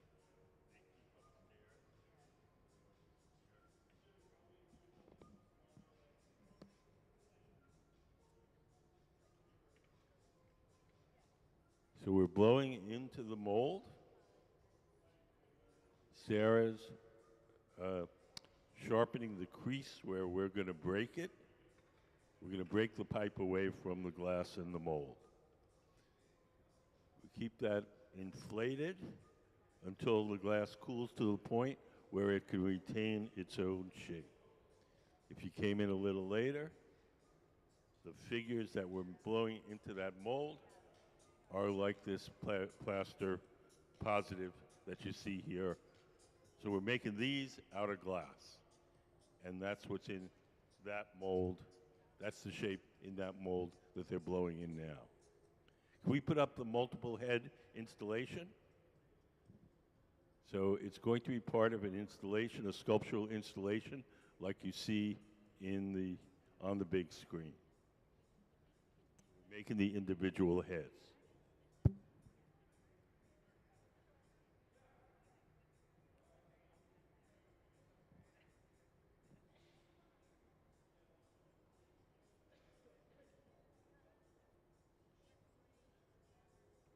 So once Ben, standing on the stairs, feels that like the glass is cool enough to retain its shape, Sarah will take a wet file and score around that notch, and then we'll give the pipe a tap, and off it will come.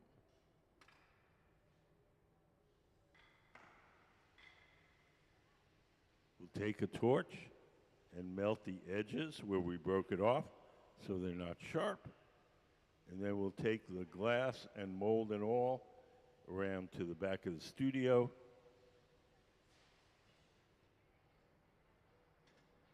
Where it'll be cooled very slowly in our annealing oven over a period of a week or so.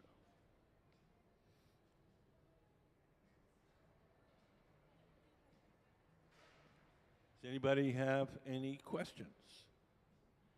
Yes? What? No. He's going to have them in exhibitions all over.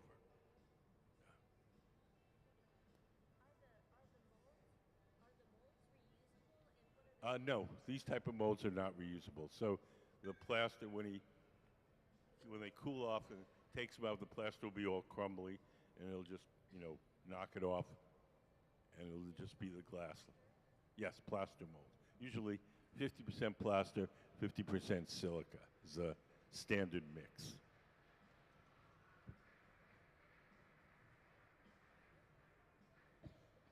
If we made wooden molds or graphite molds or steel molds, then they would be reusable.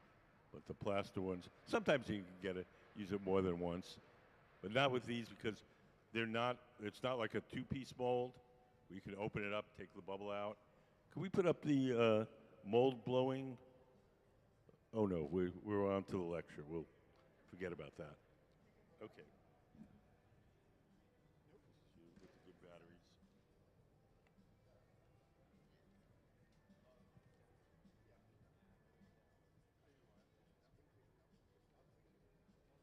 So we're going to have our guest artist give his talk momentarily. So don't go away. This is going to be pretty interesting. Hello, everybody. Good afternoon. My name's Susan. I'm the Curator of Education here at the Museum of Glass. And it's my pleasure to introduce Clifford to do his conversation talk with you this afternoon. Cliff Rainey is a British artist whose work has been exhibited internationally. Principally a sculptor who employs cast, glass, and drawing as primary methodologies, his work is interdisciplinary, incorporating a wide spectrum of materials and processes. He's a passionate traveler, and his work is full of references to things he's experienced: Celtic mythologies, classical Greek architecture, and the blue of the Turkish Aegean. His work has been exhibited internationally as well, in really prestigious museums around the world, including the Victoria and Albert Museum in London, and the Irish Museum of Modern Art, and the De Young Museum in San Francisco, and it goes on and on. You're in so many collections and have done so many amazing things. He has also done some amazing public art commissions, like the Lime Street Railway Station in Liverpool, England. And he's worked in Saudi Arabia and the 911 Communications Center in San Francisco. And he also generously shares his knowledge and information. He has taught in a number of prestigious institutions, including the Royal College of Art in London, the California College of Art, where he was the chair of the glass program. And it's such a pleasure to have him here with us, finally here at the Museum of Glass. And Clifford is working on a book, and it's going to be just magnificent. So stay tuned for that. It's going to be wonderful. Clifford, we're so glad to have you here. Thank you.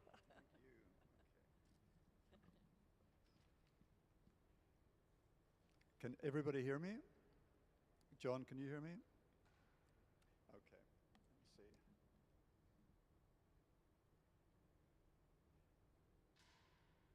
So, thank you for that wonderful introduction, by the way. Trying to focus my mind a little bit from being on the hot shop here to giving a talk. I am from Belfast, Northern Ireland. Is that better? If I drop it down a bit, just tell me, please. So I'm from Belfast, Northern Ireland, but because of the weather, I reside in Napa, California. I just wanted to say that I've been here a week. Belfast and Tacoma have so many things in common. It's really interesting. With the ocean front and the shipbuilding, and so the last week I just felt very at home, and it's been really nice to be here.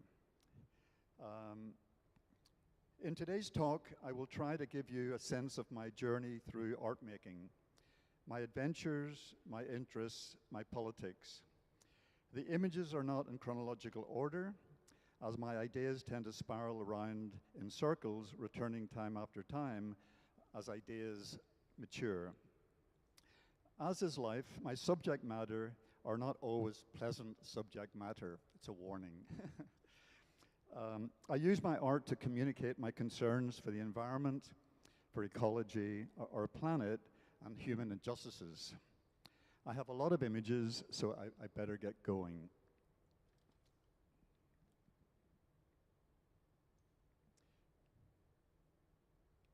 Oh.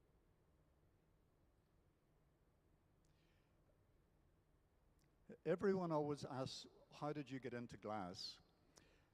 Way back at art school in London, end of the 60s, it was a time of education, was more in the conceptual realm, and I wanted to do and study bronze casting, but to follow the curriculum, I had to make work which were more in line with what the school intentions were. So I started, because I was interested in drawing, I started growing peas, putting different lights in different situations and different times of the evening, and I was able to get the plants through phototropism to work their way towards the light, and I was able to draw through light. But I was always really interested in the sculptural element, and I was interested in Brancusi, so I eventually thought about chemistry and blowing borosilicate glass, and I blew this piece so that I could take molds off it and then eventually make the piece in bronze. So I eventually made this piece in bronze, and at that time I thought, well, you know something, this material is really interesting. I should kind of experiment with glass. And the way I did that, I got a job blowing glass. Nobody believes this, but I actually did. And I worked for Kastrup and Holmegård Glass Company in Denmark for half a year. And we used to blow 200 goblets a day. And I'm not so fond of glass blowing anymore personally. It's nice to have a great team to work with. But while I was there, I was the youngster on the team, and they kept telling me not to let iron particles get near the glass because we were using lead crystal. And of course, when you're very young, you do the exact opposite. So what I did was, in the evening, I was allowed to work, and I actually gathered some iron, rusted iron. I embedded it in the glass, and then encased it, and then the iron gases expanded and actually blew the bubble. So this was my first attempt at sort of experimenting with what this material could do. I have many passions, and one of them is the ballet. I used to draw at the London Contemporary Dance Theatre, the Royal Ballet School, and I'm going to kind of cut through here pretty quickly because I really do have, if I was to speak about each piece, it would take me a couple of weeks. Anyway, I started trying to experiment with casting because I was bronze casting, and I started playing with various molds to cast this ballet foot and slipper, for instance. Again, all these early pieces were, you know, in the end of the 60s and 70s, I hadn't been to America yet, and I still didn't know what was available and what you could do in this material. Another passion of mine is traveling. I spent a lot of time in the Greek islands and Turkish islands. And some of my, again, my environmental concerns were then brought into some of these pieces I did, that the architecture of the Acropolis, for instance, were getting deformed through pollution. So some of these pieces couldn't fit into the environment, so they were kind of crushed into the glass case. Again, using iron with the glass, I actually drilled into the glass. Over time, in the gallery situation, the iron would expand and break the column. As if every beach I go to in the world, there's always a Coca-Cola can in the sand. And this tends to recur in my work quite often. This is a piece which is made up of Coca-Cola cans with one falling off into the sand. Just 1 second.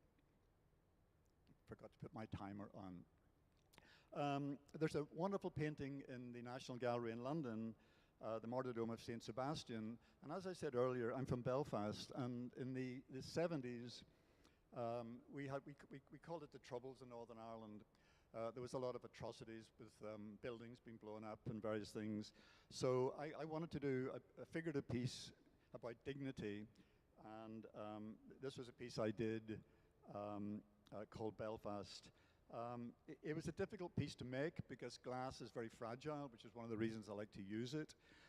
But the ankles, I had to try to find a way of making larger figures, and I eventually, you'll see later, I eventually worked out a different way of doing it. I tend to be very serious, and I sometimes just have to make a humorous piece. Every time I do a series, I have to make a humorous piece, and I usually use different aspects of whatever material, and this is like obviously the Martyrdom of St. Sebastian as a Coca-Cola bottle. So looking at early Egyptian work, I started then starting to be able to make the pieces taller by truncating them, and all the work I do, by the way, they're all engineered. They work through gravity, and they're all pinned together. So they hold themselves together just through the sheer mass of the glass. I'm going to run through these ones a little quickly, just as I said, the time element.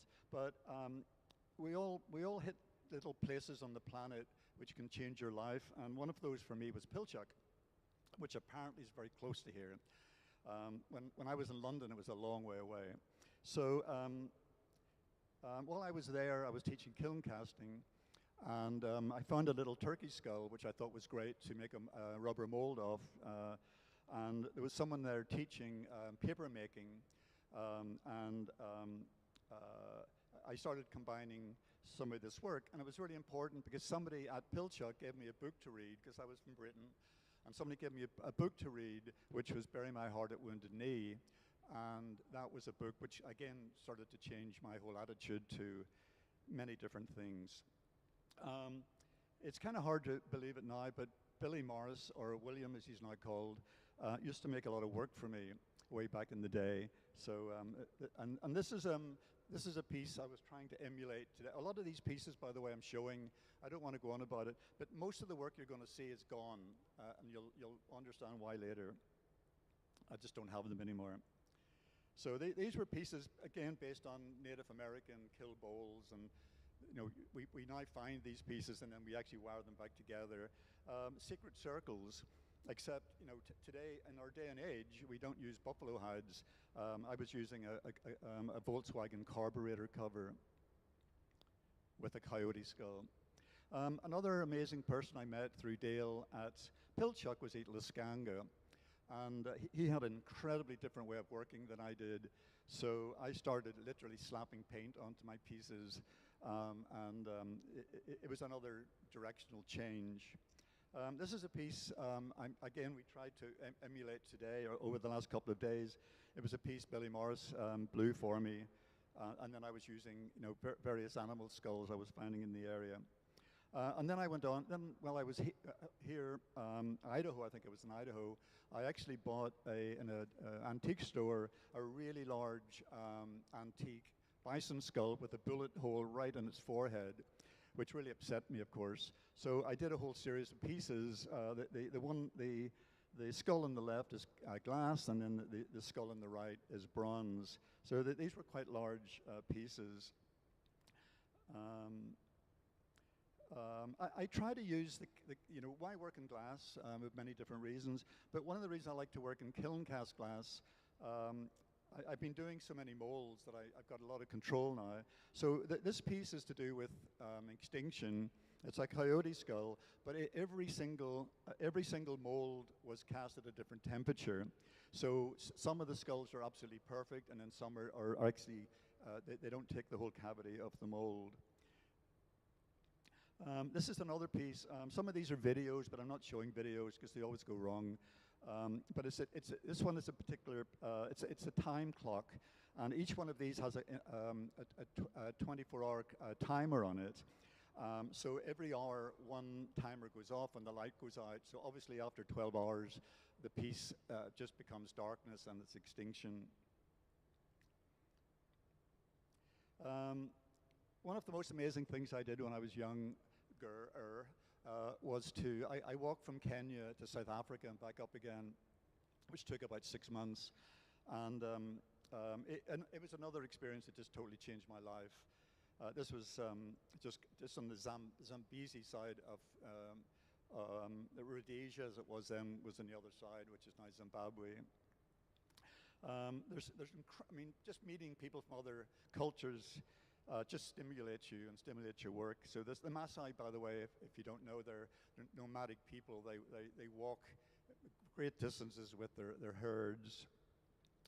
I've always been a supporter of Amnesty International, and I did a series of work for fundraising. So these were freedom of conscience based on Ifa heads, an Ifa head in the British Museum, which were plundered from, you know, Benin area of Nigeria.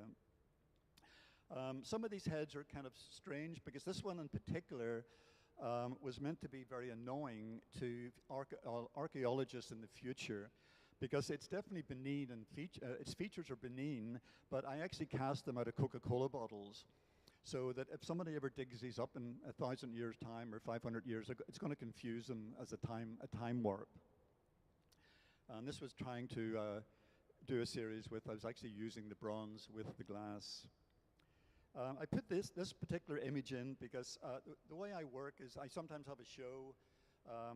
I look at the work in the show and I think, I wish I had done it this way or that way, or maybe it's not a very good piece in the first place. So this was a piece in '84.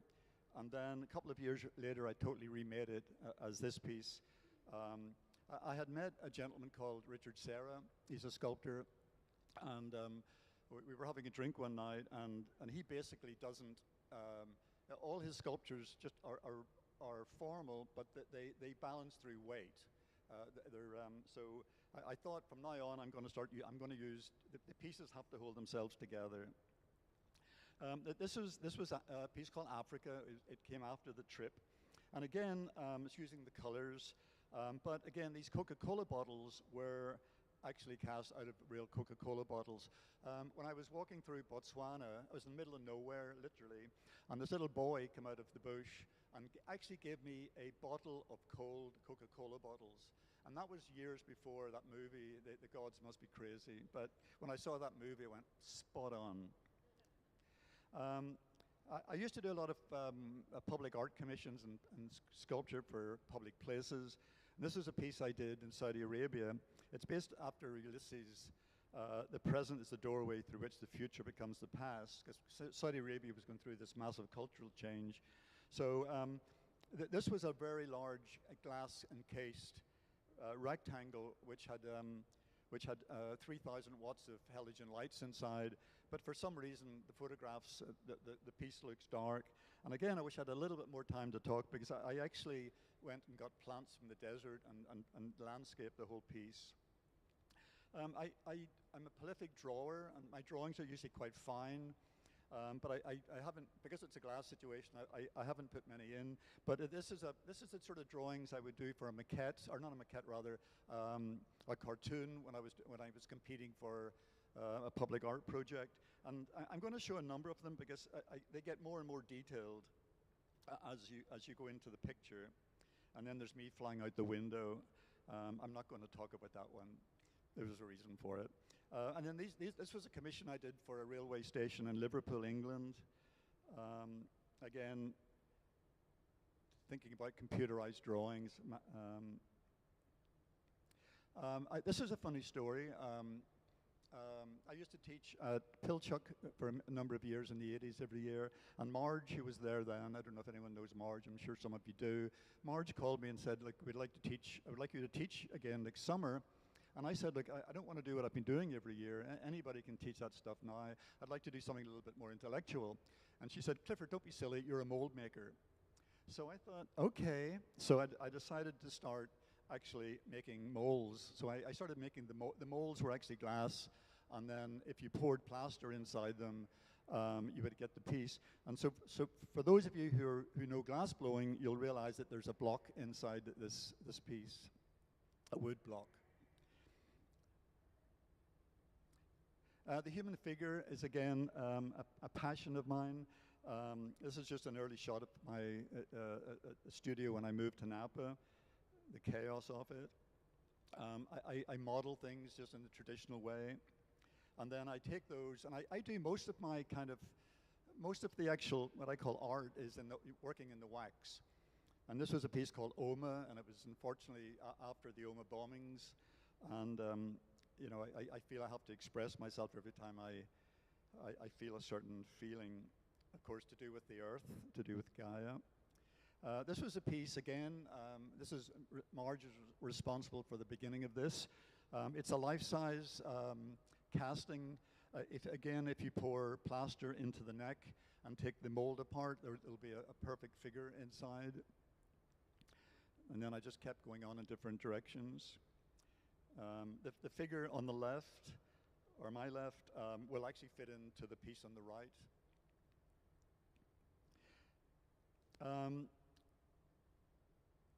There's a wonderful technique, polychrome, and it's actually painting, usually in religious terms. It's usually wood, but I started to do the same thing with glass. So this is, in fact, some of you might know this model. But again, the pieces are never about the exterior of the figure, they're about what's actually inside.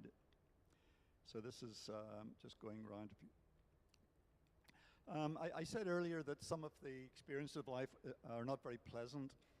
I had a really great friend who succumbed to breast cancer at 34. And again, it moved me.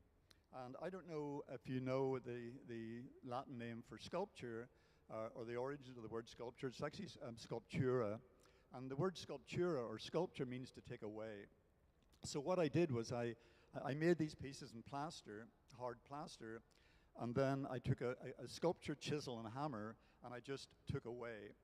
So it was never my intention to show these pieces, but much later I had a collector came to the studio who had gone through the same procedure and told me I needed to show them. So these were a number of pieces to do with breast cancer. They get a little heavy after a while.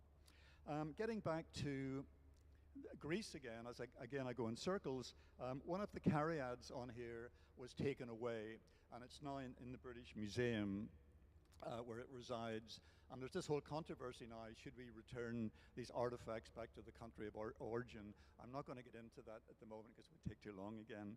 But I did a whole series of pieces based on shipping crates and moving things away from their origin. A couple of process shots. This is a piece, some collector friends of mine in San Francisco asked me would I make a piece to do with a collector. So this is working on the wax. This is where I do most of my work, on the wax. This piece was like one of those Russian dolls. There's a piece inside a piece inside a piece. So there's the male figure, the female figure, and the male figure. This was the piece when it's finished. And then the total interior is the Venus de Milo. This is just one of the mold sections. And this was the collectors, George and Dorothy Sachs. I love working on commissions because you get to meet really interesting people. Heads have always been an interest. Again, when I was in my studio in London, the Iron Curtain was coming down, so I put a canvas on the studio wall, and I painted the Russian flag, the Soviet flag as it was then, which was red. And day by day, as things were unfolding in the news, I started slowly painting it blue. And again, just different pieces. I was kind of shocked years ago when I became 50, even though now it was a long time ago. So I started doing a number of pieces about my worry.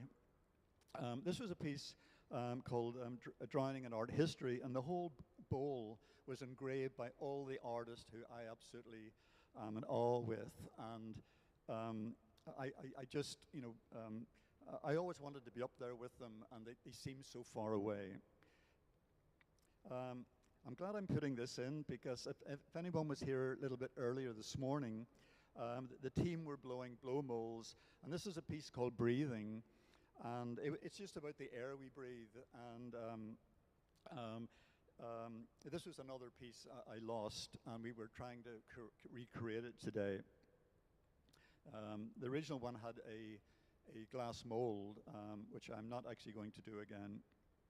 Again, just once I do one piece, I have to keep doing all these variations. I can't help it. It's usually about nine pieces. This is a piece, again, I don't want to be too political, but I'm a great supporter of the idea of population control. When I was born, the population of the world was just over 1 billion. Today, it's over 7 billion. I would love a situation when I died, which I hope is not going to be very soon, that the population of the world would go back to 1 billion, because that would allow a lot of plant life and animal life to rebalance our planet. And even though you can't bring back extinct animals and series. So this was a piece called Genomics. It's just a child, and there was hundreds of them. Ahead of his time, I'm always trying to think into the future a little bit. All cast out of Coca-Cola, broken Coca-Cola bottles. I'm interested in education. I taught for a number of years, being reflective, thinking about what's going on in the world. Literary head, it's got little lettering, you can take a print of it. Again, getting back to my 50s, I decided to make a portrait of myself 4 times life size, based on this Egyptian mural I liked. I think that was the most difficult thing I'd ever modeled in clay. It's just very difficult. But then I painted it in the style of the early Egyptian, and this was the installation. Where do we come from? What are we? And where are we going? Paul Gauguin's wonderful triptych. And again, this is just one of the molds. You can see how big this mold is because that head is actually inside. And then the head just falls off the pedestal as it does when you get arrogant and smashes on the floor. The bottle form, again, came through a commission to do for the 911 communication center in San Francisco. And California then was having a problem with water. And again, it gets back to this population situation. I've always claimed there's certainly enough water in California. It's just that there's too many people who want to drink it. So this whole piece recirculated. The water would pump in the bottom of the piece and then trickle down the chain, and it would just be the volume of water we drink every day. And it was also meant to be very contemplative and meditative. And then I went off to do a whole series of different pieces. And again, these are quite large. And you can see on the right, that's just one of the drums. So these pieces are cast over a long time. And I'm not going to tell you how long it takes to cold work them. This was a piece I did for a commission for a collector in Los Angeles. Again, the piece on the right fits into the piece on the left. And this piece alone took me 2 years to make. Just going through it. Cold working. And I put this in. These are the molds for one piece. So this is how many molds and how many castings it takes just to make one of those pieces. I have to do that. What I really enjoy doing is being given a one-person show and giving the opportunity to do exactly what I want. So I took my 10-year-old godson, Alexander, and I wanted to do a series of works about my concerns about different things. I'm going to run through these pretty quickly. I call them job number one because it was a job. It was hard work in the studio every day. Each of the sculptures was accompanied by a drawing, and each drawing explained how I made it, the annealing points. So if anyone in the gallery wanted to know how I made the piece, they could just read the drawing, and then the pieces were sold with the drawing. So there was War Boy during the Iraq War, Broken Boy, Ghost Boy.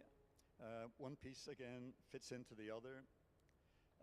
Philosophical Boy, Shy Boy. There's a bottle of wine inside with a gold-plated bottle of wine. Nature Boy, drawing. The whole piece is engraved with the wording drawing. Literate Boy, Gaia. And this is the mold for one of those pieces. Another artist residency I did a number of years ago was in the Republic of the Maldives. And what I wanted to do there, because it was out in the Indian Ocean, and I wanted to only use recycled glass. So we tried to use mostly Bombay sapphire. I don't know if you know the color of the glass. And again, we've been trying to use that color here this week. So when I got there, I just went to the bar, got a bottle, drank a couple of glasses, and then slumped it overnight. And this was the start. And again, I'm showing some of these. I lost all these pieces as well, and we were trying to emulate these again, through a sand casting process, so that there's that kind of beach feel from each piece. And the lettering on these are the different islands and the atolls and the Maldives. It was a really tough residency. But again, there was always the Coca-Cola bottle in the sand, which brings me to, just give me 1 second.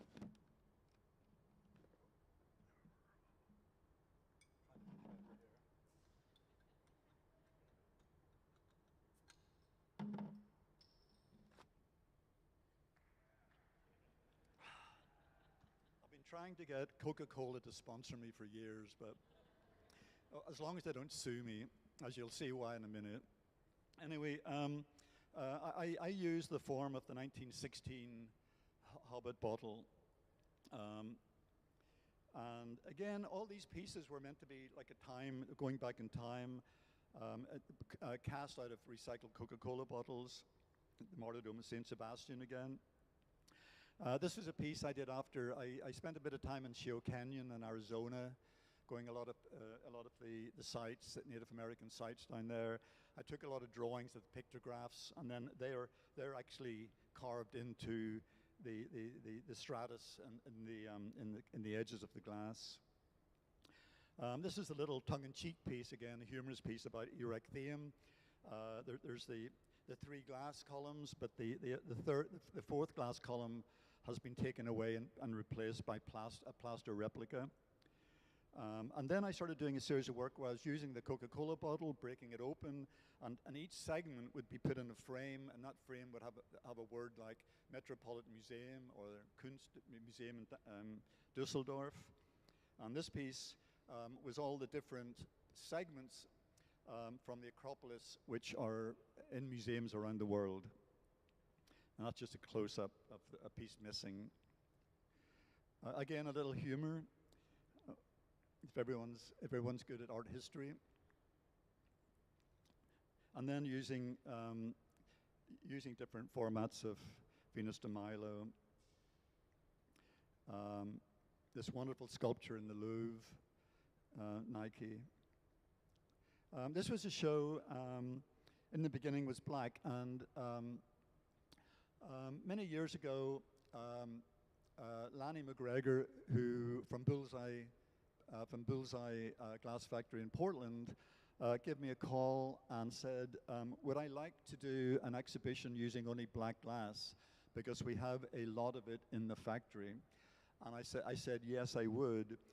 And this was the final exhibition. My father had just passed away, so I did this little memory cup. I remade Africa, but just using black. Thinking about the islands, this is No Man is an Island, John Doon. It's just one figure broken up and spread across the ocean.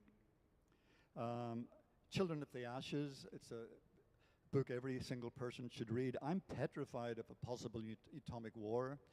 And again, it's it's a piece of glass which I recast from a nuclear reactor I was given. This is a little, I have to be careful, but this was a piece I did amend the Second Amendment. This is a graphene, and it was a large piece which was totally engraved with all my family, friends, artists I like. And this is, where's Julie? Oh, this is Julie with her hand into graphene. If you put your hand in and grab something, you can't get your hand back out. Things fall apart. Another book everyone should read, a wonderful book. Work in Progress, Wax Again, Sore Head.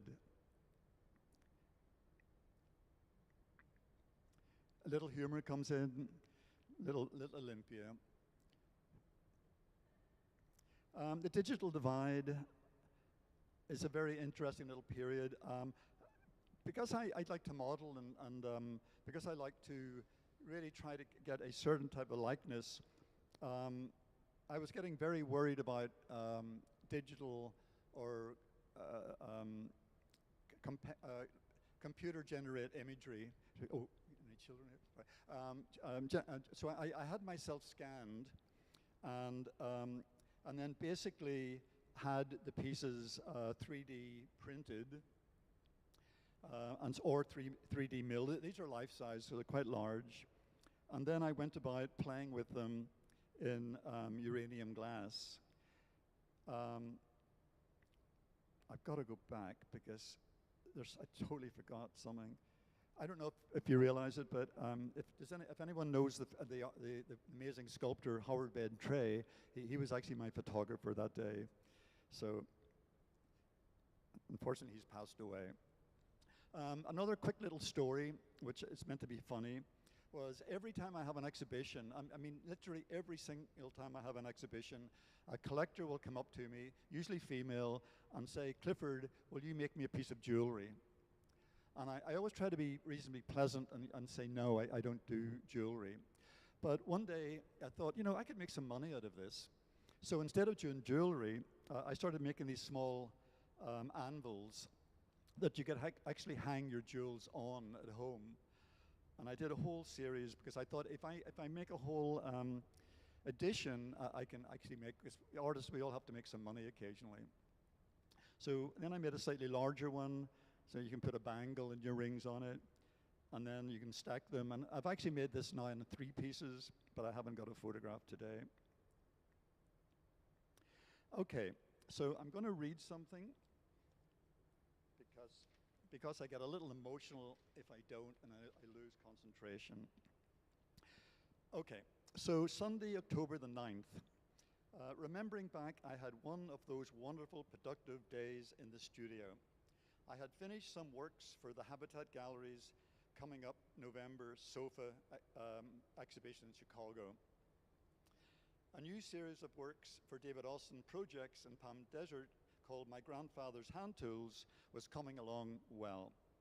It consisted of 26 individual hand tool sculptures plus drawings and pedestals. The Bullseye Gallery in Portland had just shipped back 14 sculptures from the Black Show a week or 2 earlier, and they were still in their crates in the middle of my studio floor. You wonder why I'm saying all this. The studio was absolutely full of work. I went to bed that night, tired but contented. It was all about to change. 10 o'clock that night, I got a call to say, you've got 15 minutes to get out of there. And basically lost my home studio. The only thing I had, I walked out with a rugby shirt on. So that's why I'm here this week, just try to start remaking some of these pieces. So this was my home studio.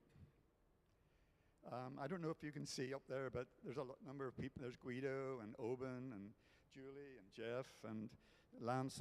The glass community and the sculpture community, they all came together one day because I offered them some whiskey. And they all come up and helped me sift through the debris. And in the debris, there was very little left. Most of the pieces are just disintegrated. That was erecthine, all that was left of it. But in that digging into the debris, I found the piece from one of my original pieces, which I was very, very happy with. And then, again, I found one of I found one of the breathing heads, and the head is actually the original glass, which was in light blue, but the fire had darkened it so I really quickly put a reservoir on the bottom, and I made a rubber mold to preserve it. And as soon as I made the rubber mold and made the plaster, which is over there, the piece just disintegrated. So after the wildfire, we're nearly done. I took I took a lot of the burnt wood, and I kept the burnt wood. And what I've been doing since then is all the charcoal drawings I do now are made from the wood from the fire. I used to teach. I taught for 30 years. I quit teaching at CCA, or CCAC as it used to be. Remember that well, John? Julie? Some of my ex-students right here. I've been working like crazy to rebuild. This was my new studio the day before I left to drive up here. And I'm hoping it's going to be finished in about, hopefully, 2 or 3 months. I made these molds from the head. I put them in my truck, and I drove them up last week. I've had so much fun this week working with these guys. Thank you.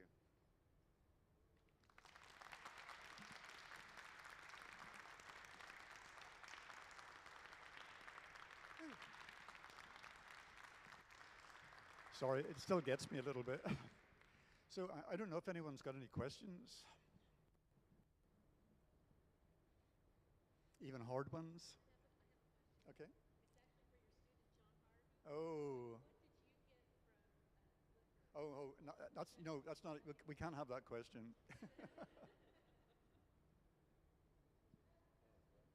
Just be honest.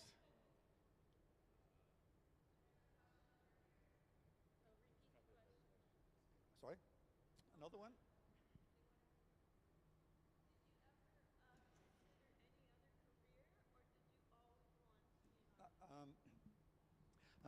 I was asked did I ever have another career, and did I always want to be an artist. To answer your second question, yeah, I wanted to be an artist from my, whatever I remember. It was just something I was going to do. Um, it's that dilemma, getting back to education. The child or the young person wants to go to art school to study especially fine art, and the parents are always against it. You should be a doctor or an engineer or just become incredibly wealthy. So my father was exactly the same. He was an engineer. So when I wanted to go into the arts, the compromise was that I would, because I'm from Belfast, Northern Ireland, we had a huge linen damask industry. So my first couple of years out of school was learning to be a damask linen designer. So I did that first.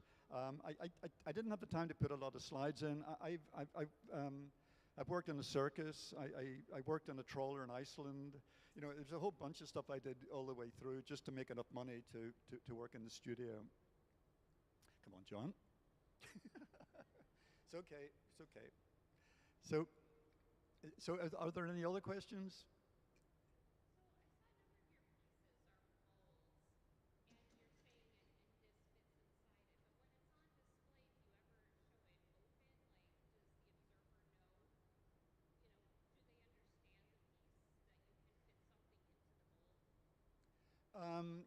Yeah, usually I have a written documentation with them at the.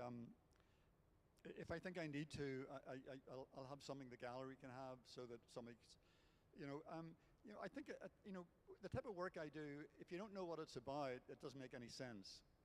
If you don't know the book, it just doesn't make sense. So you have to know why it's there. So I'm always, and in fact, Susan earlier said, I'm working on a copybook at the moment, and the publisher wants me to write essays on all the pieces, which is actually, I'm not a writer, it's incredibly difficult, but that's the idea behind it, so.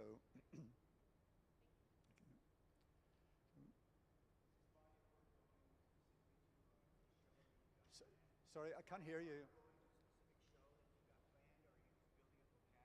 You look so familiar. Actually, you're very good looking. Yeah, good to see you.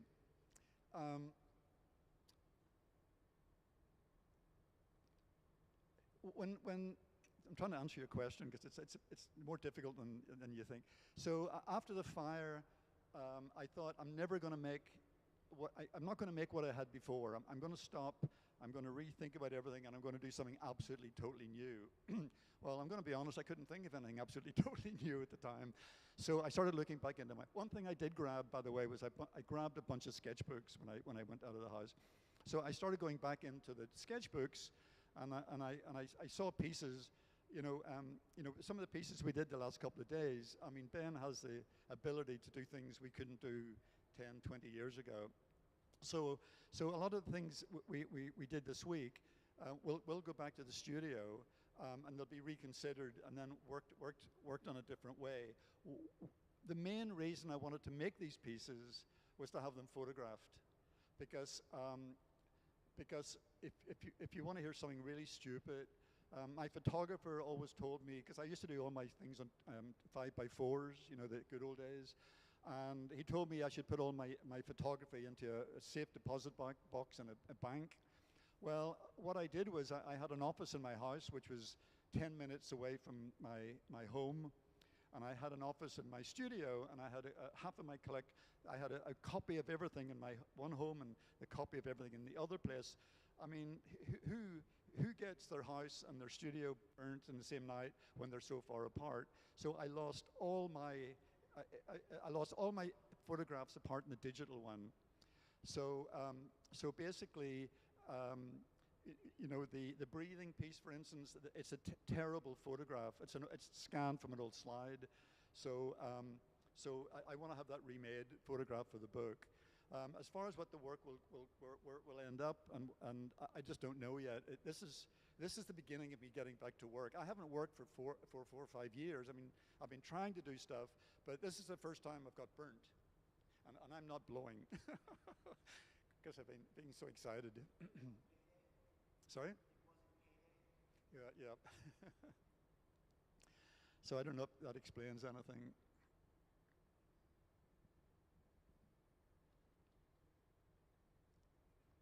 John's very shy, but he was actually a really good student. Yeah, and so was Julie. She was a good student.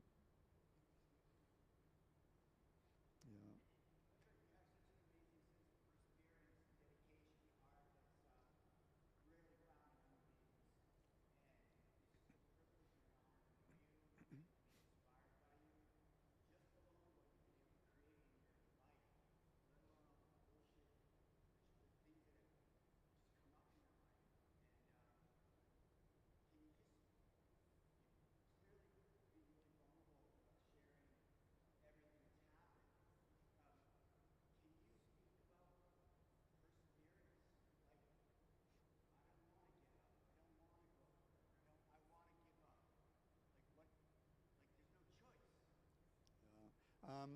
I have a story, because stories are great, especially when they end up being slightly humorous.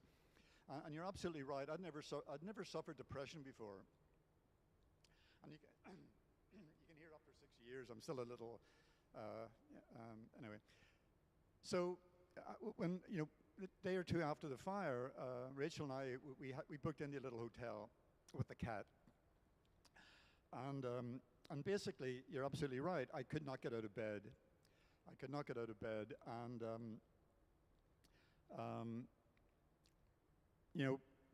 I'd struggle into the shower. I'd have a shower, and I'd go straight back into the bed. And this happened day after day after day. I had a lot of friends would call me every other day, and that was really helpful. But I was down in the dumps. And then one day, I said to myself, this is stupid. So I didn't have any yoga gear. I had my donated jeans and T-shirts that somebody gave me, and off I went to my yoga class. I used to do Iyengar yoga, and I had a great teacher, Alan. So I go to the class. Alan knew what had happened, asked me to go into the corner and breathe, because I wasn't breathing very well. And he would come over when the class got going. So I expected him to come over, kneel down beside me or something, and give me words of wisdom and comfort and be very supportive. So eventually Alan came over and he leaned down and he said, "I don't appreciate wimps." And to be quite honest, I've never been a wimp. So that was it. So I thought, let's get going. And then David Austin, who called me every single day, he suggested that I do a series of drawings. And because the other thing is, I was desperately in need of money. We got wiped.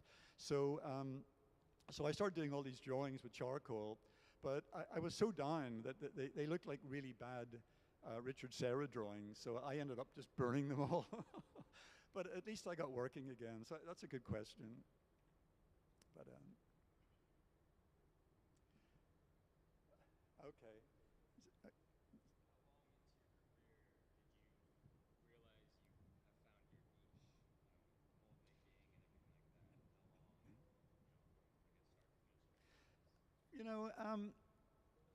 I mean, how long did it take me to realize that I'd found my niche in like mold making, glass, and stuff like that?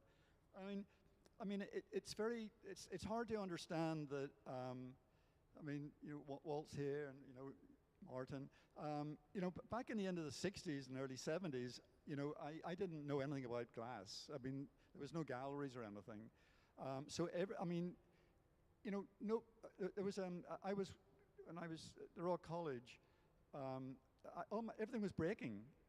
Everything was breaking. Can you hear me? So I didn't know what annealing was. It just didn't. And then there was a guy called Tom Beaconer who came down from Corning, and he obviously felt sorry for me. So he gave me a couple of different things. He gave me Carter's mold mixes, which was amazing because they were meant to be secret at the time. And then also I started to understand about annealing, the magic of annealing. So that's really what I realized, that, you know, once I realized I could actually keep the pieces, they didn't keep blowing up, I realized I was going to pursue glass. And that's when I kind of, the whole process just took off. It was really, I mean, you have to remember the early Pilchuck, and that was just an incredibly exciting period. Everybody was just working it out. You know, it was like French cooking. Throw a little bit of this in and throw a little bit of that in and see what happens. We didn't have YouTube and all that sort of stuff. So, are we done? Yes.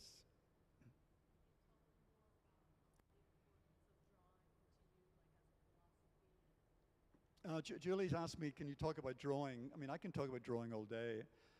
In fact, John's been really nice not saying anything, because you know, CCA glass department was a glass department, but I wouldn't let students get anywhere near the hot shop unless they did a series of preparatory drawings first, which didn't always go down too well.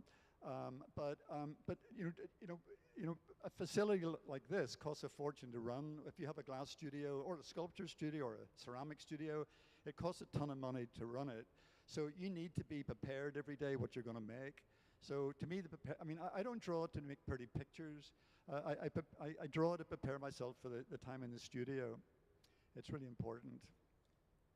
You know something? I want to get back to work because I've got these great guys and I don't want to waste it. So I'm going to thank you very much. Thank you.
Hi, everybody. Welcome to the Museum of Glass. Today we have a guest artist, Clifford Rainey, the man in the white t-shirt, scooting across the studio. And he's working with our resident team of glass blowers to make his designs. He's been our guest artist since Wednesday, and we made quite a few things. The next thing we're going to make is we're going to make these glass heads. They're going to be blown into a mold. You see the plaster head on the pedestal? So we've taken molds off of that, and we're going to blow glass into the molds, and so we'll have that same sort of head, only rendered in glass. Could we put up the multiple head installation? So if you look up on the big screen, that's how we're going to use these glass heads.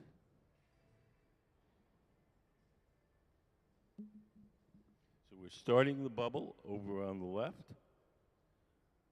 All the glass that's in our furnaces is clear glass. We buy our colored glass separately in the form of bars. Can we put up the color bar photo?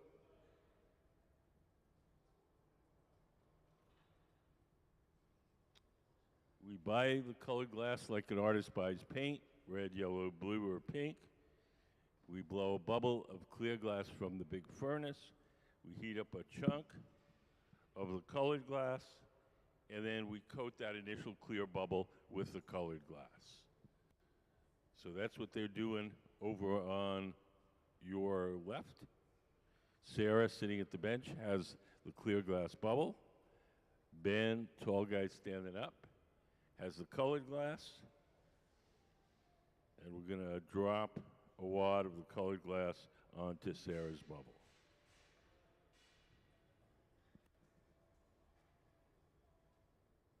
Sarah's going to push that backwards and smear it until it entirely coats the original bubble. The glass that we're adding is blue. Doesn't look blue at the moment. All the colors while we're working are going to be distorted by the heat. But when they cool off, they'll return to their natural color. We basically have two types of furnaces here. We have the glass furnaces and the glory holes. Can we put up the glass furnace diagram? So the glass furnaces are the machines where you see the doors closed. There's two of them, one on each side of the studio. If you look up on the big screen, you'll see a diagram. That's what they look like inside. So inside each of the furnaces is a big ceramic pot. In that ceramic pot is 1,000 pounds of melted glass. We keep the melted glass at 2,100 degrees Fahrenheit, which is 1150 Celsius. And at that temperature, the glass has the consistency of honey. So if you can imagine a giant crock pot full of honey, that's what our furnace is like. When we want to get the glass out to make stuff, we take one of those steel pipes like Sarah has. Those are called blow pipes, and we dip them into the melted glass like you're dipping into a big jar of honey. We dip it in, twirl it around. A little bit of glass sticks to the end of the pipe. The pipe is hollow, so when you blow, the ball of glass blows up like a balloon. If you want to make something larger, we dip it in, blow a bubble, let it harden, and then we dip it in a second time or a third time. And we just keep building up the glass in layers. Once we get the glass out of the furnace, it only stays soft for a little while. So we do whatever shaping we can while it's still hot and soft. And when it starts to cool and stiffen, we go to the second type of furnace. And that's called the glory hole. The glory holes are the round ones with the open doors. Those have no glass in them. Those are just hot chambers for heating and softening the glass while we're working.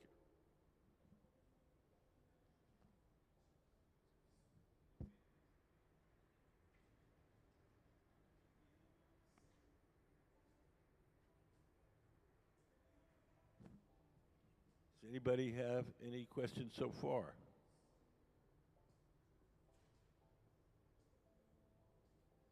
Yes.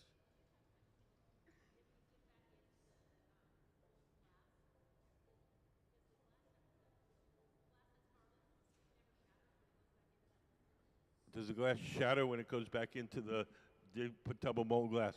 If we let it get completely cold, then it would shatter when it hit the hot glass. We just want it cool enough. We want it sort of somewhere, oh, I'd say around 1100 degrees. At that point, it's hard, but it's still very warm.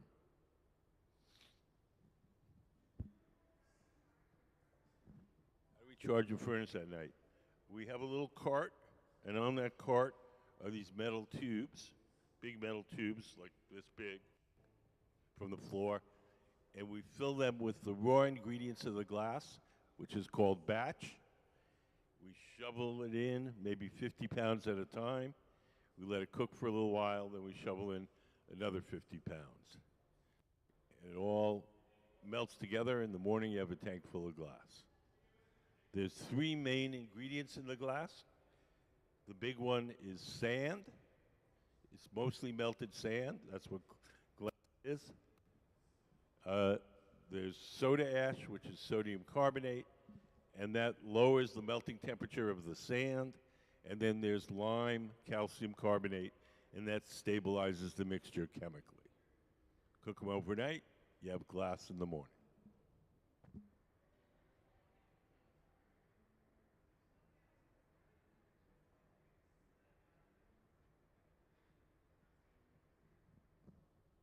Sarah's going to shape her bubble using a tool called the block. It looks like a little scoop.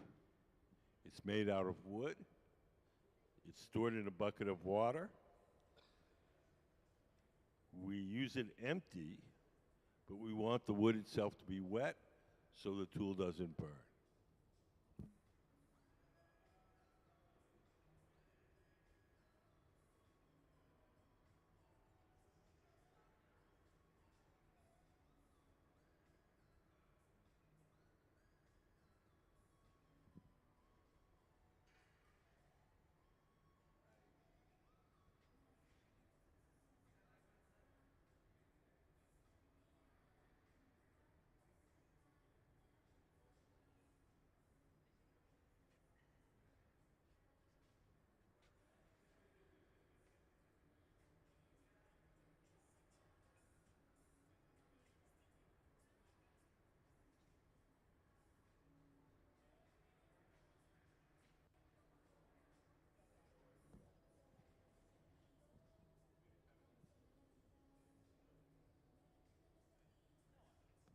Yes? Well, if it was just the head, we could anneal it overnight, and there'd be no problem. But we're going to blow it into a big plaster mold, and we're going to put the glass and the mold all into the annealing oven. So we're going to probably anneal it for almost a week, because we have to account for the mass of the mold as well as the glass.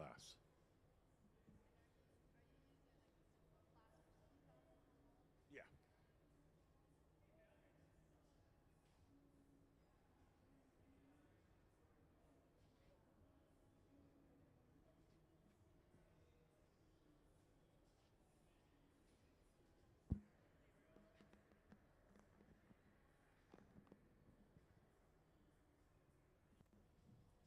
Now Sarah's going over to the furnace. She's going to dip her bubble into the big tank of molten glass. She'll turn it around, coat it.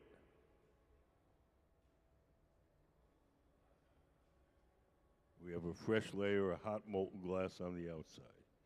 You can see as she drips off the excess glass into that can, you can see how fluid the molten glass is. It really does have the texture of honey.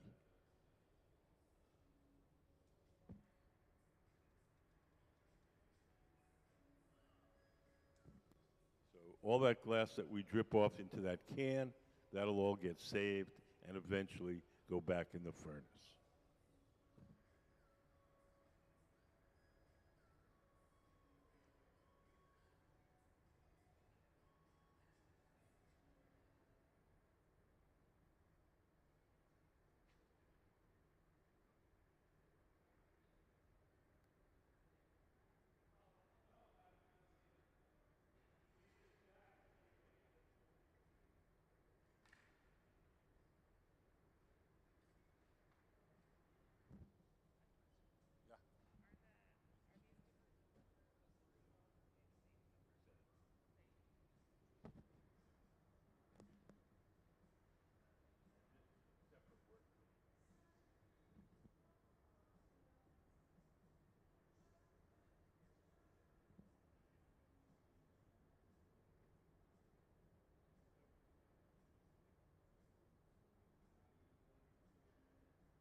Sarah's heating up the glass in the glory hole. She'll get it nice and soft, and she'll bring it to Ben, sitting at the workbench, who'll shape it.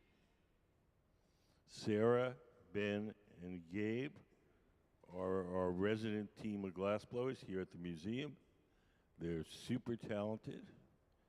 They all have more than 20 years experience blowing glass, and they can make just about anything you can imagine.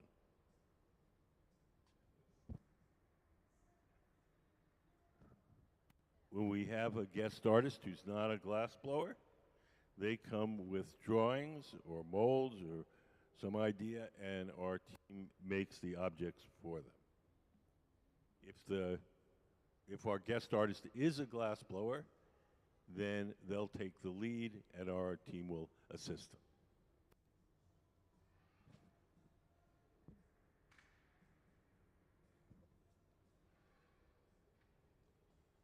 We've had quite a variety of guest artists. We've had Native American basket makers, musicians, poets, painters, ceramicists. And like I said, if they're not conversant in making glass, we have a crack team to make their designs for them.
Now Ben is going over to the furnace.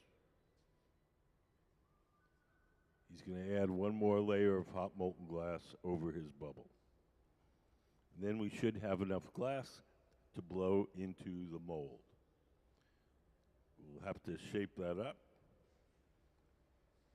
and then we'll be good.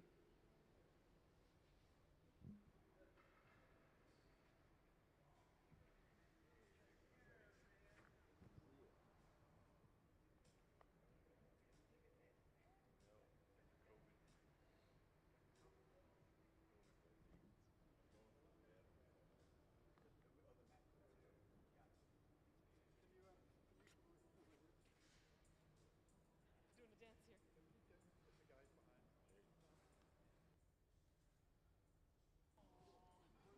here. Old home week here at the museum. The guy getting hugged is Martin Blank. Martin is the artist. There we go. Martin is the artist who made the sculptures in our reflecting pond, right in front of the museum. That's him.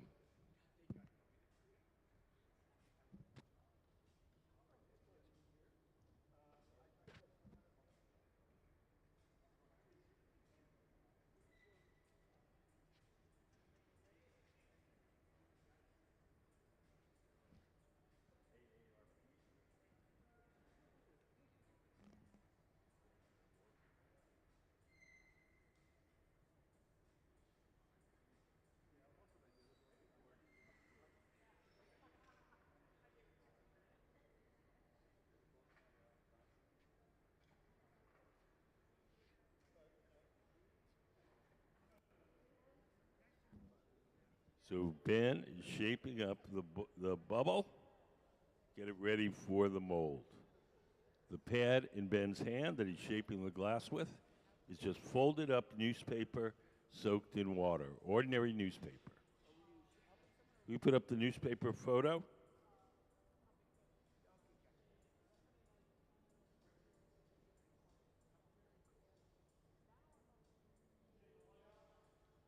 So nothing fancy, just folded up old newspapers.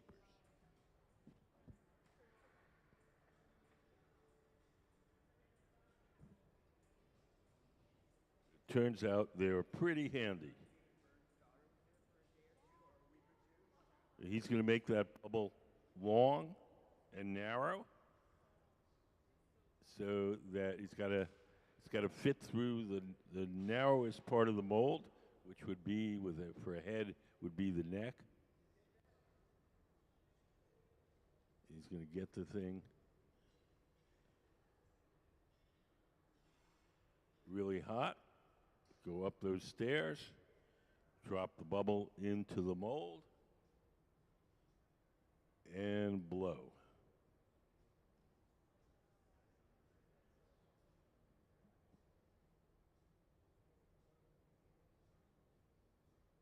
You'll close up the thumb over the end of the pipe to contain the pressure. We've got to keep that air pressure up till the glass cools to the point where it can hold its own shape. And when I say cools, I mean it's down to maybe 1,300 degrees.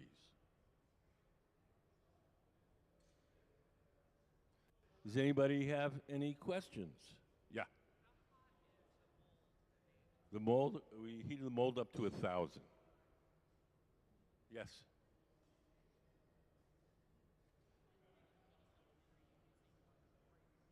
The glory holes, all the glory holes in the furnaces are all natural gas. And the torches are propane.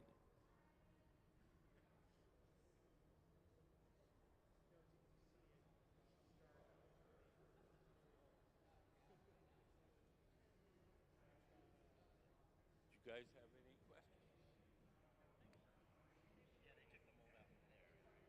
Yes.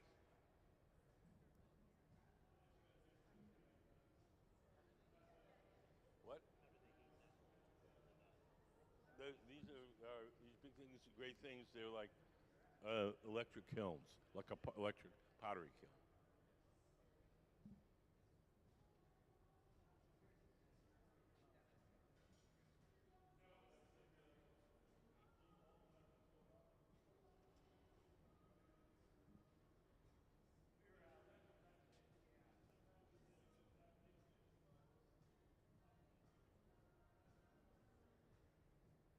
Ben's just waiting for that to cool. When he feels that it's cool enough so it'll hold its shape. Sarah is going to take a wet file and score the glass where we want it to break.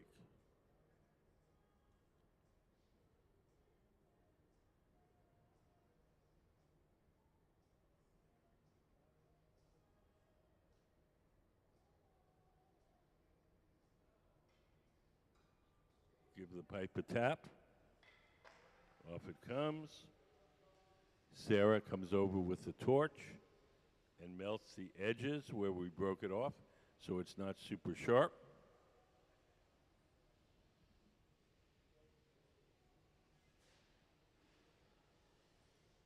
And we'll take that to our annealing oven to cool slowly over a week. So let's have a hand for the Museum of Glass Hot Shop team and Clifford Rainey, our guest artist.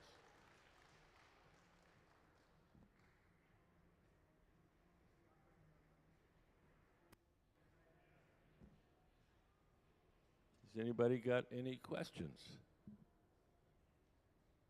We're going to change up a little bit here now. We have some sand molds. We've made some molds making impressions in foundry sand. And this time they're going to be open face molds. We're going to blow in them, and you'll see what comes out. We're not going to put the mold away. So they're in those wooden boxes. The sand that we use is called foundry sand. It's mixed with a little bit of clay, bentonite clay, and water, and sifted into those boxes. Makes a big, nice, fluffy mixture. And when you make an impression in the sand holds that shape, and you can either blow glass into it or pour glass into it.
So we're getting ready to prepare the bubble for our next piece.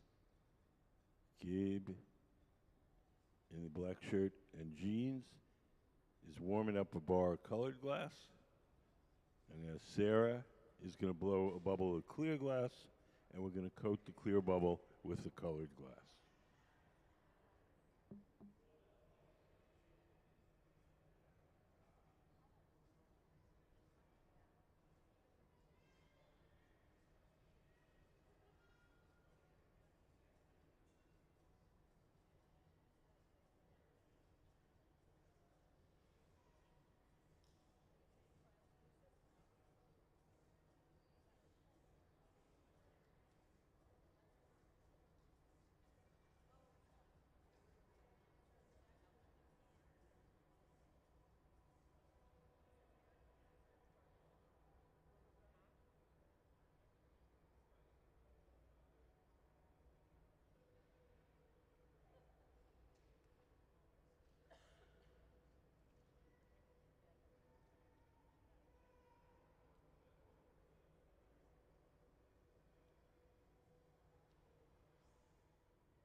Sarah's gone to the furnace. She's coated her bubble with more fresh, hot, molten glass. And now she's going to shape it up using a tool called a block. The block, shaped like a little scoop, it's made out of wood. It's stored in a bucket of water. As long as the wood is wet, the tool doesn't burn, and it doesn't leave any marks as she shapes the glass. Does anybody have any questions? Yes. Yes, it was built straight from the ground up. 2002.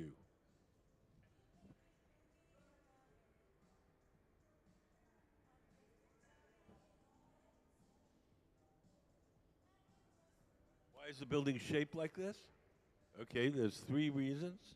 Reason number 1, most importantly, it looks really cool.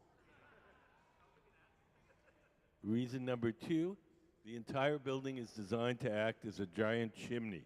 You're basically sitting inside a giant chimney, so there's a natural updraft to take the heat and smoke away from the furnaces. Reason number 3 is historical. Along this waterway, before the museum was here, there were a number of sawmills. The sawmills had cone-shaped metal outbuildings where they burned the waste wood from the sawmills for power. You can see a picture up on the big screen. When the architect saw those buildings in an old photograph, that's what gave him the idea to make the building in this shape.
So now Ben is shaping the glass with the block.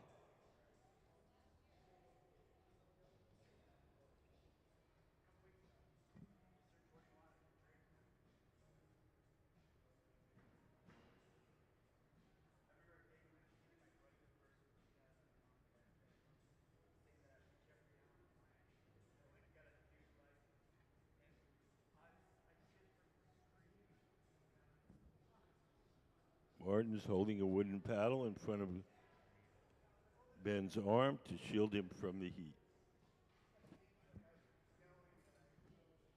Sarah's taken the pipe over to the pipe cooler.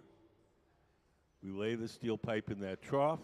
We spray water on it to cool it down, and that makes the pipe easier to hold. The only time these pipes get really hot is when we go into the furnace to take a gather, to coat them with the molten glass. When we're just reheating the glass, they don't get hot, really.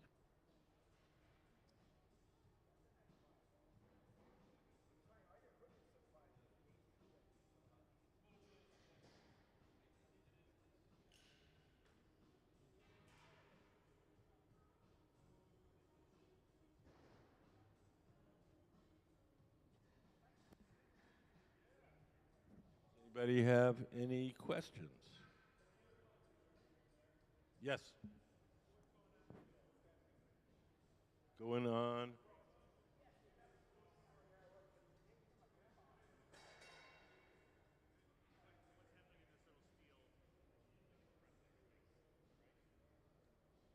What's happening where? What is this oven used for? Oh, that's called the garage. We call it the garage because that's where we park stuff until we're ready to use it. It's an oven which operates at half the temperature of the furnaces. It's hot enough to keep the glass from breaking, but it's not hot enough to make it soft. So if we're making stuff in parts, we make part number one, put it in the garage, make part number two, then we'll pull part number one out and stick the two together. Today, we're just using it for heating up the bars of colored glass.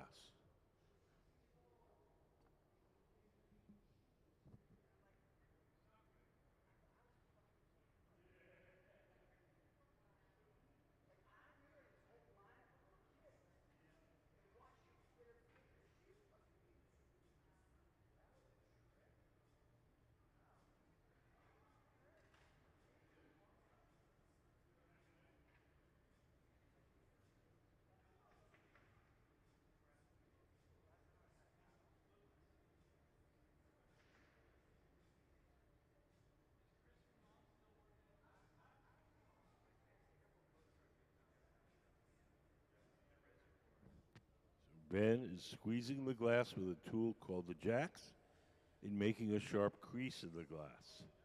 That sharp crease is the place where we can break the glass away from the metal pipe once we're done shaping.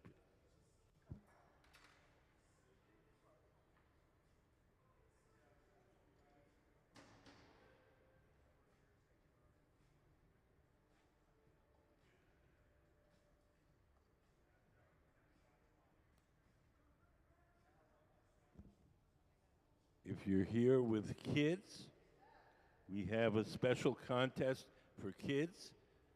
Any kid 12 and under can do a drawing.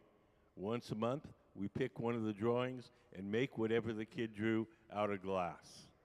We'll make 2 copies, one for the kid to take home and one for the museum collection. It's free to enter. There's a table out in the lobby with drawing materials and entry forms. And just, draw whatever you want. Go ahead and try your luck.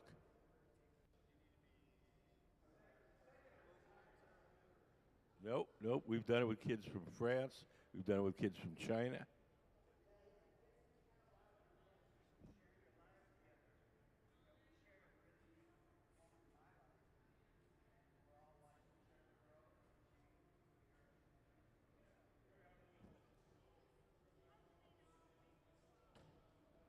How do they know when to blow? Well, where we're set up, one person's sitting to the left and is taking instructions from the person shaping the glass. So Ben sitting there, he tells the person, blow harder, blow softer, whatever he needs. To make it bigger, that's all that blowing does. Doesn't do anything else. Just like a balloon.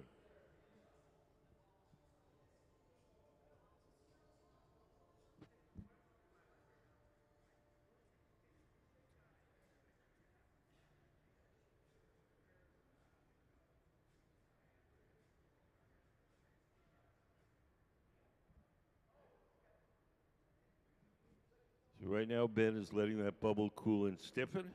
And we're going to add one more layer of hot molten glass. Except this time, we're not going to cover the entire thing. We're just going to cover it up to that crease. This is called gathering on a post.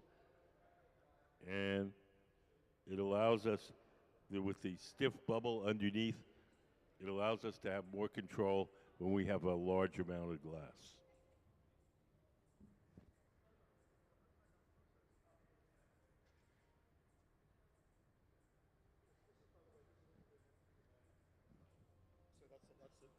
That's the positive which is inside that one. So we had it in the sand and then we pulled it out. Yep. It fits.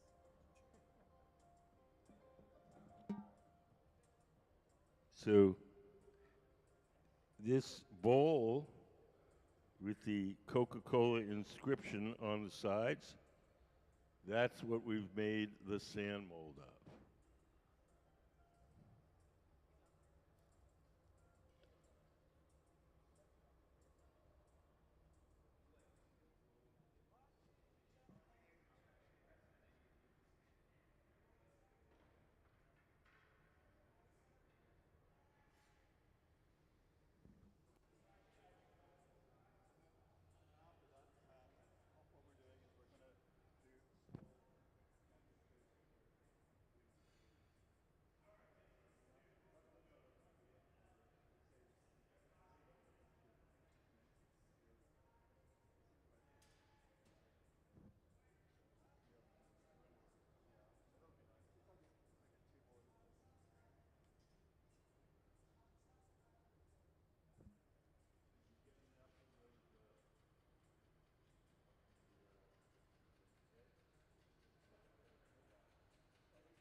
So we want to have a different color on the outside of this bubble. So we've taken it around the corner to our powder booth where we've sifted powdered colored glass onto the surface, and now Ben is melting it in. He's going around the corner again. It usually takes several applications of the powder to get a nice, good, solid color.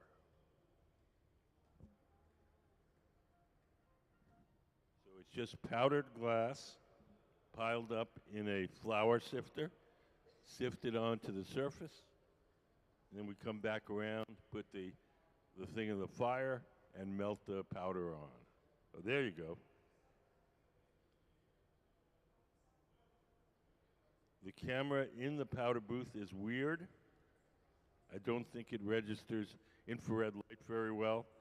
So those weird colors, the violets and the blues you're seeing, are a problem with the camera, not the real colors.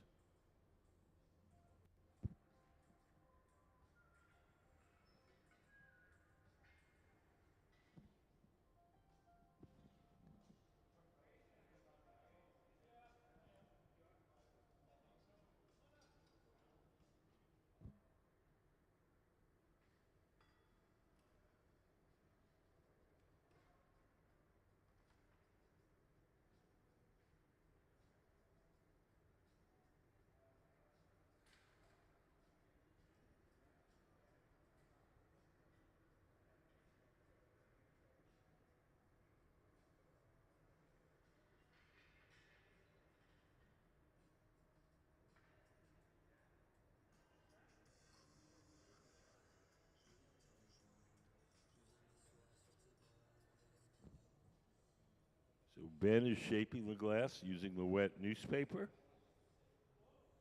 Gabe, seated to the left, is blowing. He's blowing through that steel tube and inflating the glass as Ben shapes it.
So now Ben is taking his bubble and blowing it into the sand mold.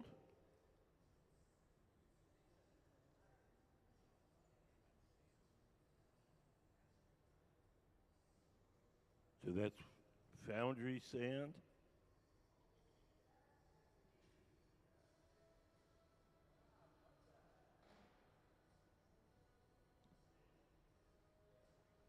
You clamp some wooden plates around the top to keep the top flat.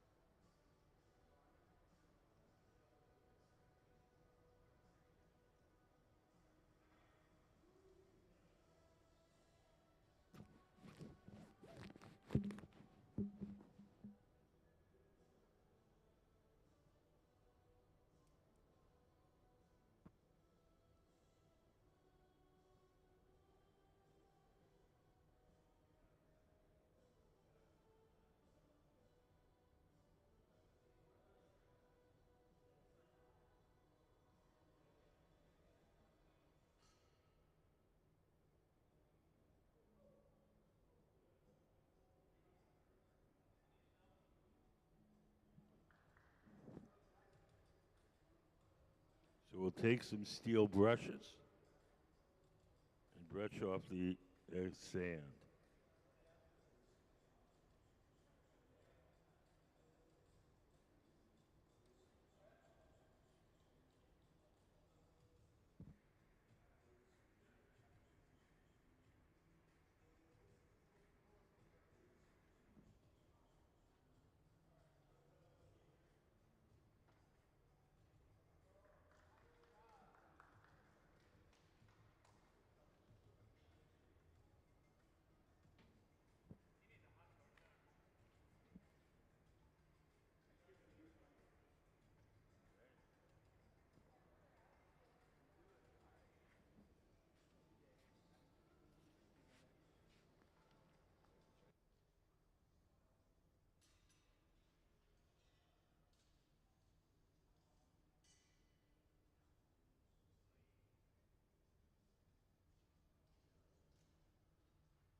We're going to do a little more housekeeping. Take steel brushes. Want to get as much off as possible before we heat it up a lot and that sand is permanently stuck to the surface.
Next thing we're going to do is transfer the glass from the rod it's on now to a second steel rod called the punty. The second steel rod will hold it from the bottom while we shape the top. Gabe brought over the punty, P-U-N-T-Y. We stuck it on the bottom. When they feel that bond is stiff enough to hold the heat, to hold the weight rather, then we'll break the glass away from the original pipe.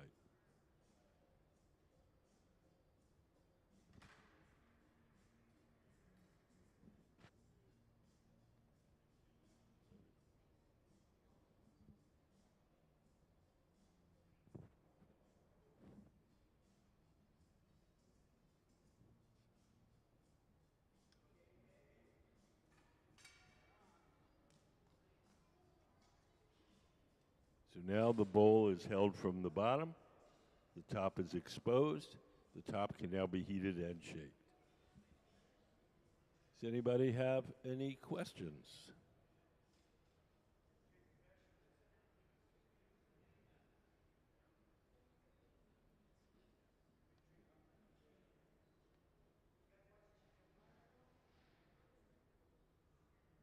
Yes.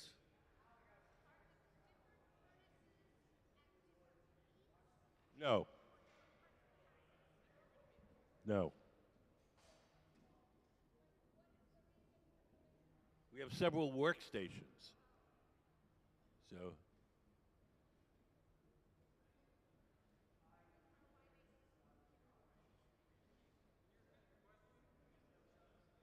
see why? So were the different furnaces at different heats? And I said no.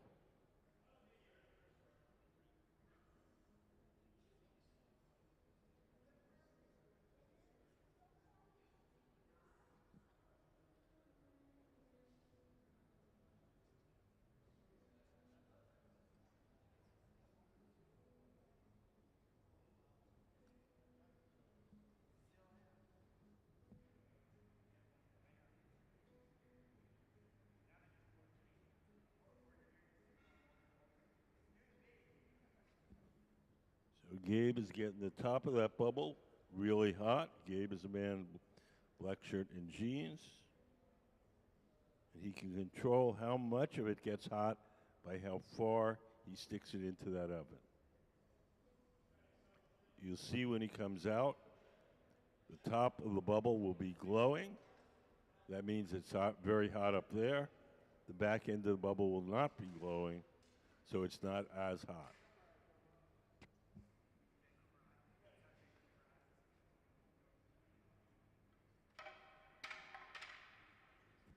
Ben is going in with the shears and trimming off some of the glass at the very top.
we're going to make a hole in the side of the bowl where that's going to accommodate one of these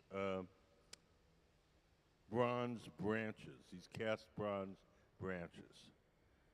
This is another design, but you can see the hole and you can see how the bronze branch fits in.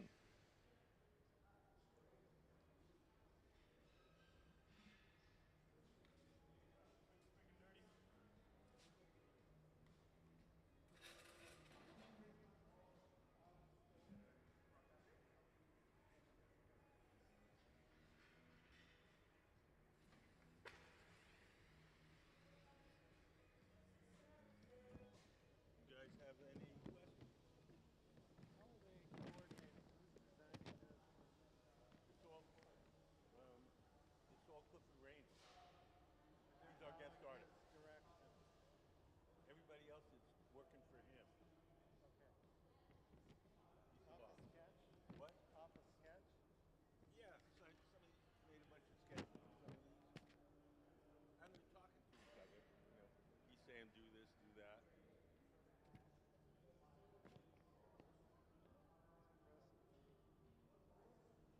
We're just doing what he wants. And if the vessel isn't turned at a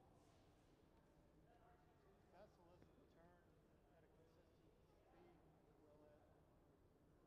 will gravity take over and distort it a little bit? If it's not constantly. Yeah, it's not the speed so much, it's just being turned evenly. Um, yeah, I mean, he wants this to be funky. He doesn't want it to be perfect. Blown into the sand. Uh, it's supposed to look sort of archaeological. Something might have been dug up. Yeah. Yeah.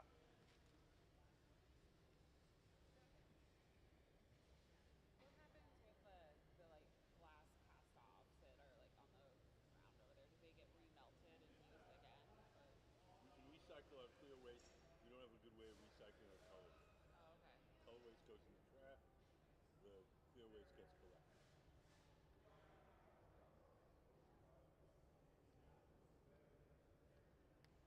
Very cool. Yeah, it's like it's art on its own. It looks really interesting.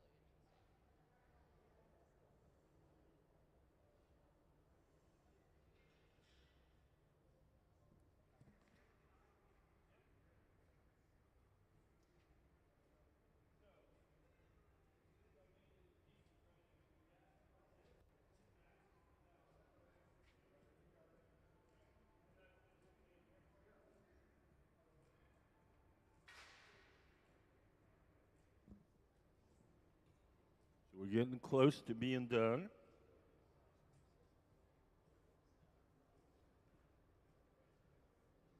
Everything that we make here has to be cooled slowly or it'll break.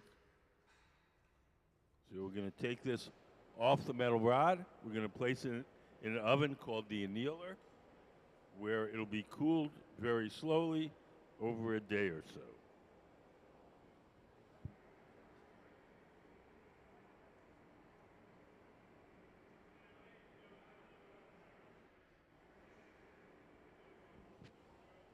If you look to the right, you'll see Sarah has put on some protective clothing. The gloves she's wearing are made out of Kevlar. Kevlar is a fire-resistant insulating material. When she grabs that bowl, it'll be approximately 1,000 degrees. At that temperature, the glass will be hard. And Sarah will take it to our annealer, where it'll be cooled slowly.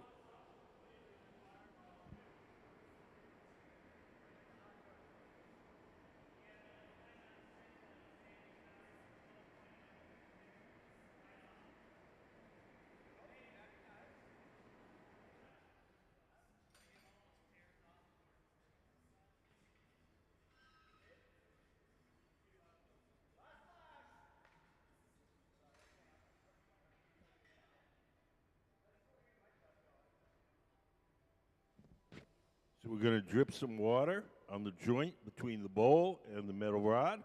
The water will crack that joint. And just a light tap will release it. We'll melt the spot where we broke it off so it's not sharp and carry it to our annealing oven to cool slowly overnight. So let's have a big hand for Clifford Rainey and the Museum of Glass Hot Shop team. Ben Cobb, Sarah Gilbert, Gabe Feenan.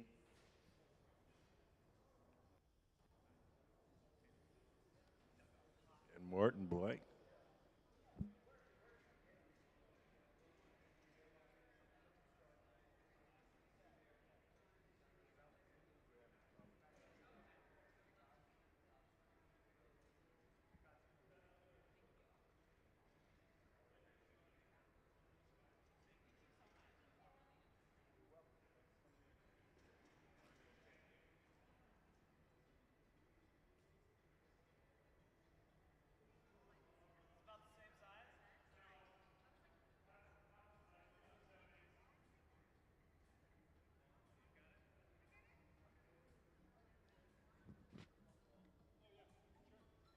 We're going to do another blow into a sand mold. This one a little smaller. So.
It's the blue, the light blue that we use.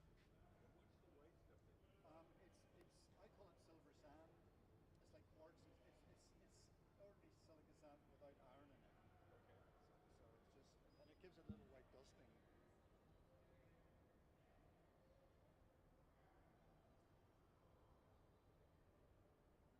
Sorry, I thought we were done, so we just trashed all the sand, and then Ben said, make another mold box out. So we can still use this one. Yeah, we can reuse that Yeah. one. And then you can also have a mix. Yeah, it's still pretty early. Yeah. Still, what's 3:30? This one should go pretty quick.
Sarah's over on the left, starting the bubble for our next bowl.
So now Sarah's letting her bubble cool and stiffen, and we're going to coat it with more clear molten glass.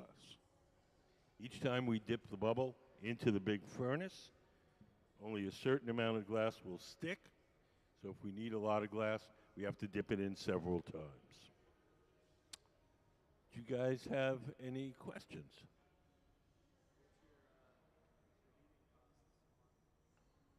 They're not as much as you think.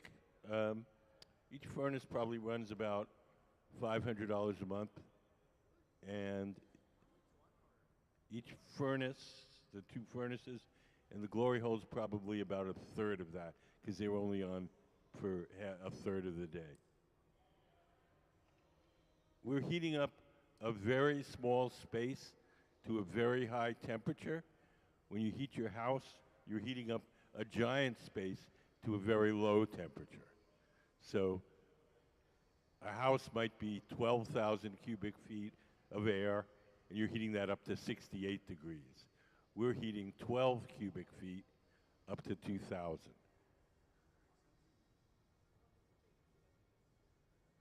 Well, the furnaces are always on, 24/7.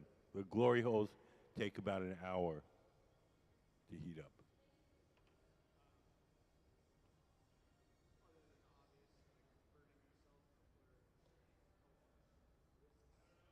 Oh yeah, the big risk in this shop is none of the things that you would think. It's not getting cut, it's not getting burned, it's not breathing chemicals. It's the repetitive motion injuries from the constant turning of the pipe and from the weight being so far out on the end of that pole. There's a lot of stress on your wrists and elbows. And that's what gets the old glass blowers.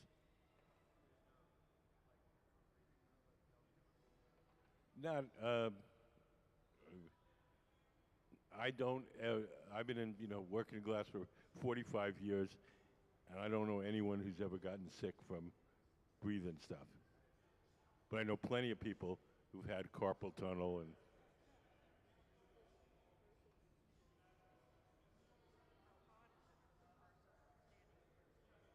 Oh, it's probably 80, 90 degrees.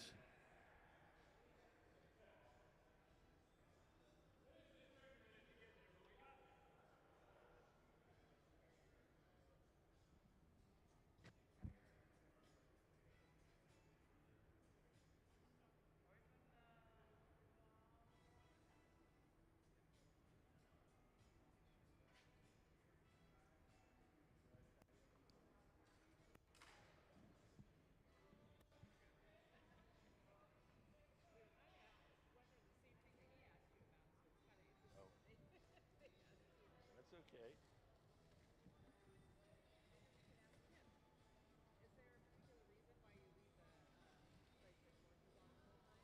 So you can grab them in a hurry. You don't have to light them.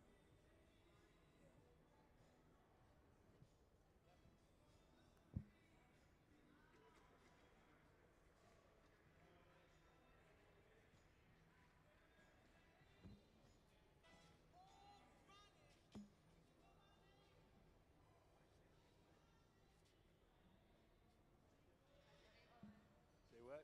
How's your day going? Not bad. Not bad.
Does anybody have any questions?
So Gabe, seated to the left, is blowing as Ben, sitting at the workbench, shapes.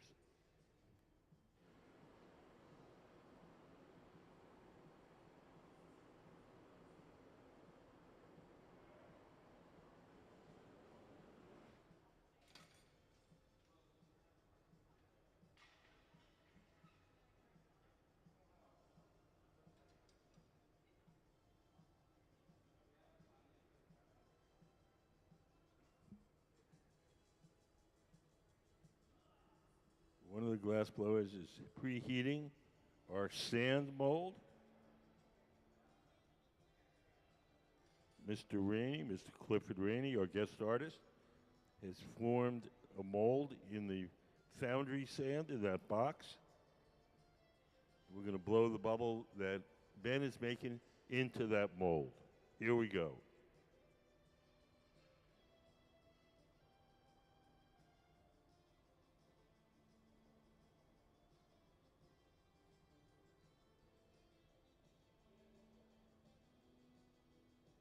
We'll clamp some wooden panels down around the top of the bubble. So when we blow, the top of the bubble will stay flat.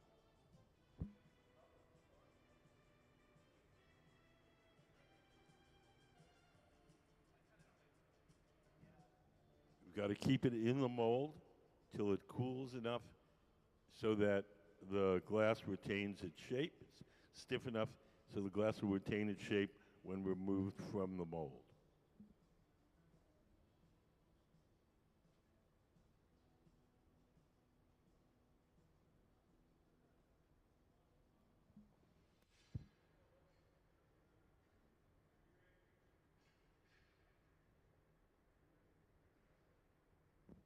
I'm going to brush off some of the excess sand. We're just using wire brushes. Mr. Rainey wants this thing to look kind of crusty and kind of archaeological and dug up. So we're not going to brush off all the sand, but we're going to take a good deal of it off.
The next part of this process, we're going to transfer the bowl from the rod it's on now, the blowpipe, to a second steel rod called the punty. The second steel rod will hold the bowl from the bottom while we shape the top. You guys have any questions?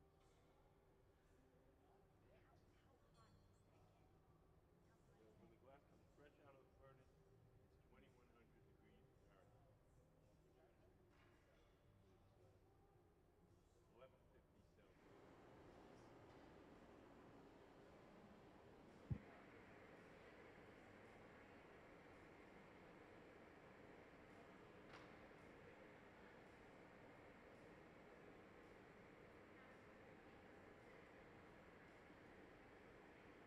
1150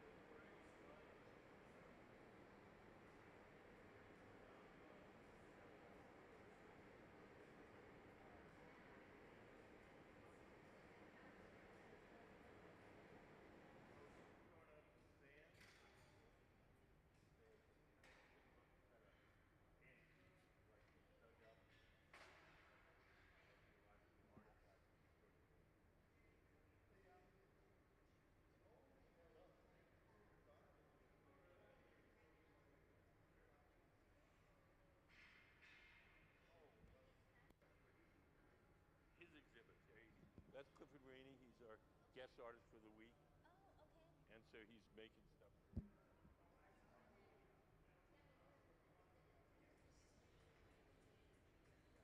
have a guest artist like Clifford. Yeah. They work from Wednesday through Sunday. They leave 1 week before they select. Each time we have a guest artist, we get a new piece. And that's what you're seeing. That's what's coming right now.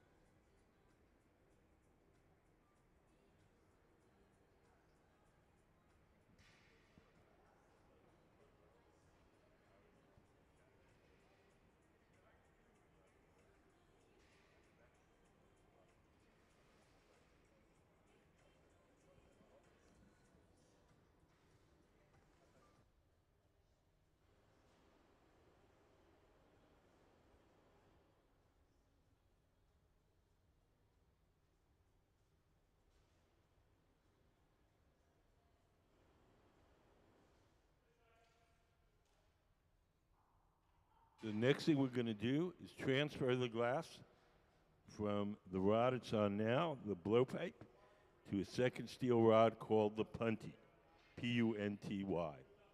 The punty will hold that bowl from the bottom while we shape the top.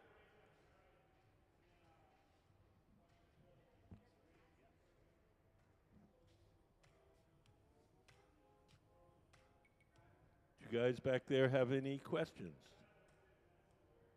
Nope.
Ben is trimming the lip of the bowl.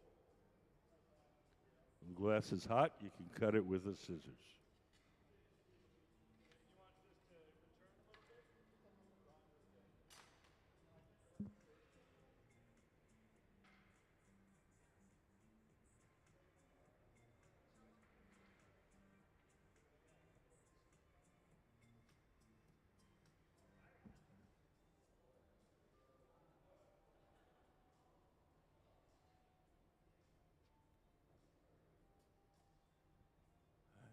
Do you guys have any questions?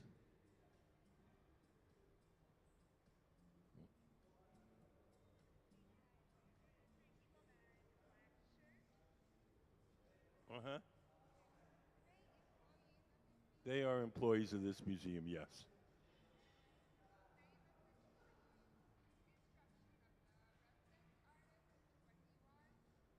Yes, all the designs are his. We're doing, our team, our resident team is doing the making.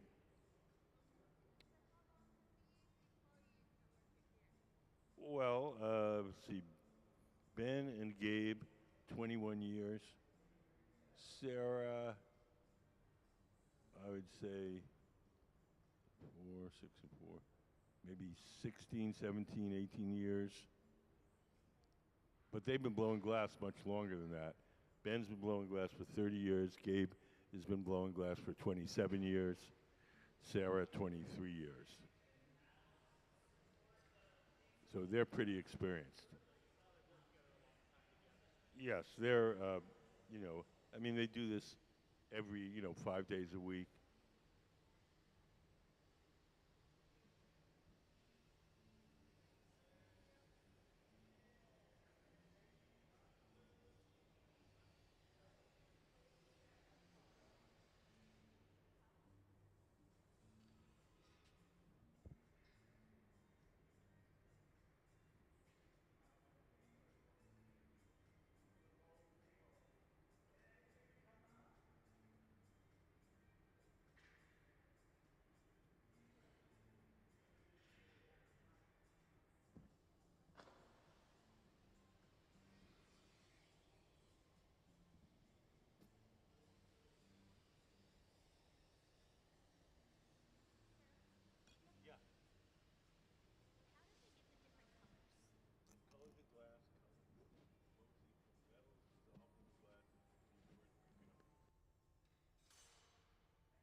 So Gabe has the pipe right now. Ben, tall guy, and Sarah with the black shirt and shorts. They work for the museum. Um,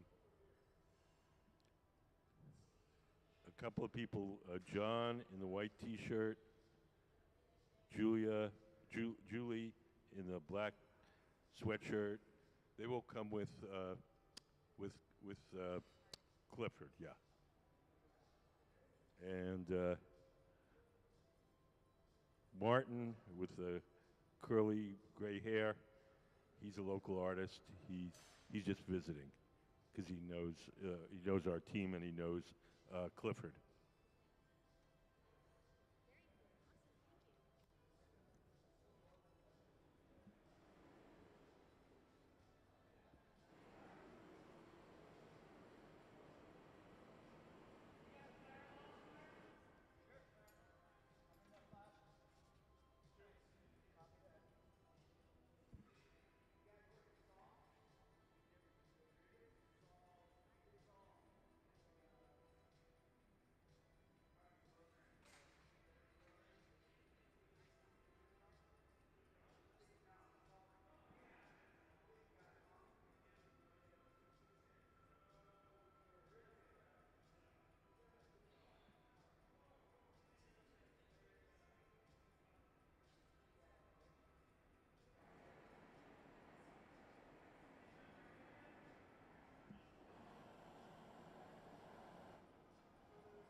So we're going to take this bowl off the metal rod. We're going to place it in our annealing oven where it will cool slowly overnight. In order to get the bowl off the steel pipe, we're going to drip some water on the joint between the metal rod and the pole itself. The water will crack that joint. Here he goes. And just a light tap will release it. Oh, you see in these drawings?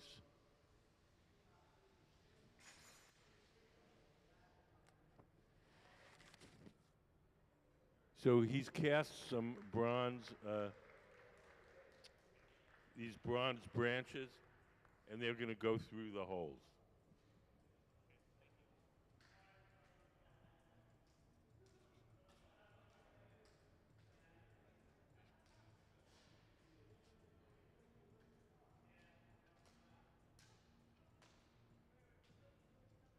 So now Clifford's working on another sand mold. I think we can squeeze at least one more in.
Over on the left, we're starting the bubble for the next bowl for our guest artist, Clifford Rainey. Sarah has blown a bubble of clear glass. Gabe heated up some colored glass and coated Sarah's bubble with the colored glass.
drawing. Once a month, we pick one of the drawings and we make whatever you drew out of glass. Oh, that's what we saw in the hallway going to the bathroom. That's right. Cool. It's free to enter the contest. There's a pull out in the lobby Okay. with drawing materials and entry forms. Okay. And you know, we're getting a little late here, so if you don't feel like drawing right now, you can grab an entry form, do the drawing at home, and mail it in. Cool. Okay. You You want to take do it home the if you other? want. You could try. You don't. You don't have to. Cool. Awesome. Thank you. What are you making today? Oh, he's taking the drawings away. We're making It's a head. no, Like a no. head? We're making these bowls that kind of look like they're dug up in some archaeological dig sort So of they thing. look ancient. Wait, actually, could we put up some of the drawings? I think we have some images of the drawings for the bowls. There we go.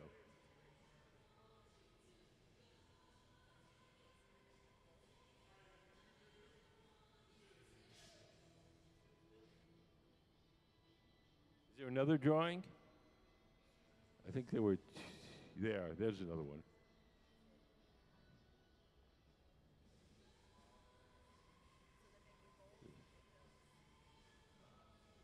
Are you gonna make a glass head like that too? Or No, that just goes in the bowl as a part that of the just goes in as is.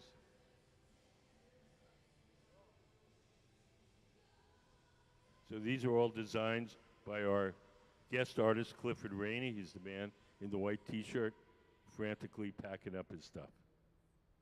As we have a half an hour left to his residency.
So we've taken our bubble into our powder booth where we're sifting powdered colored glass onto the surface. It has to be done in a separate ventilated booth so we don't breathe glass dust.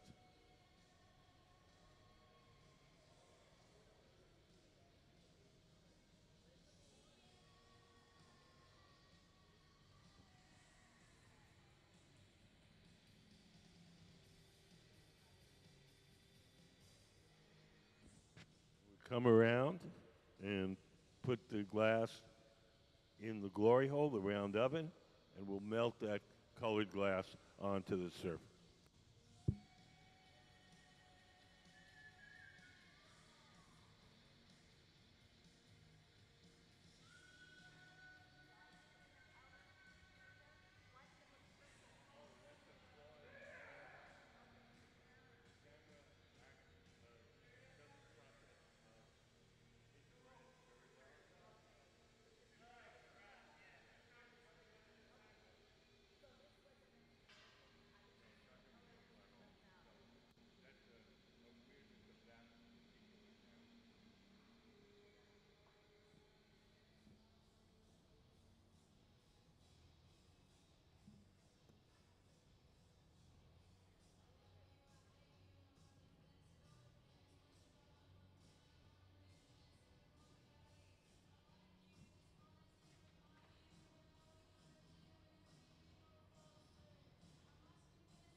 the right side of the studio, our guest artist, Clifford Rainey, has made a sand mold in foundry sand.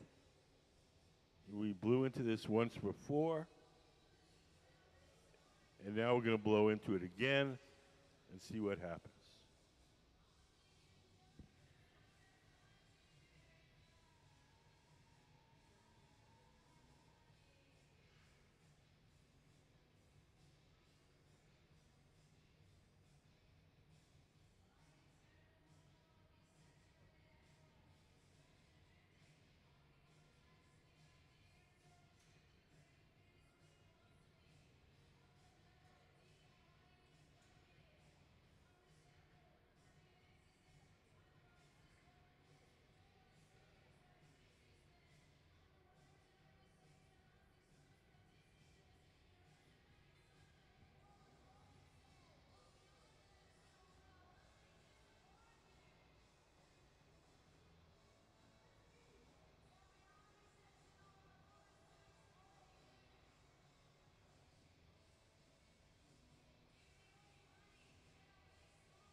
So now they're taking some wire brushes and brushing off some of the excess sand.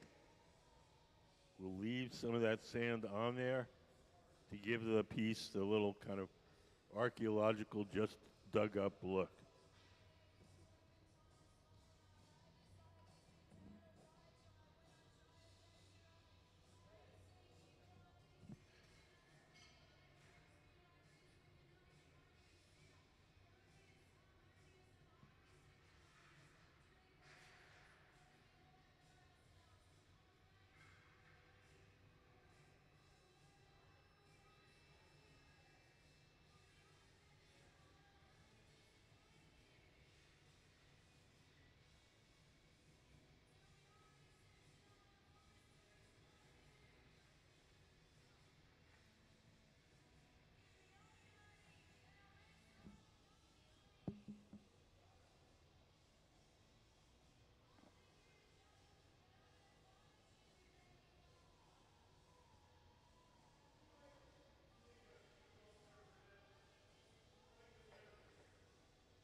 So now we're going to transfer the glass from the rod it's on now to a second steel rod called the punty.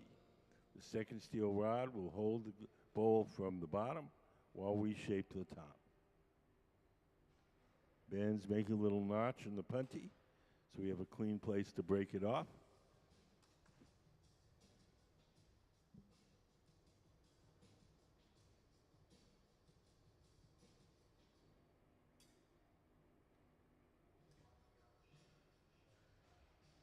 We'll take the tweezers, dip them in water.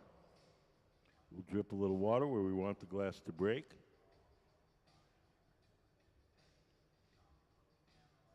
The water will crack that glass, and just a sharp tap, and off it comes.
We're going to trim some of that glass off the top.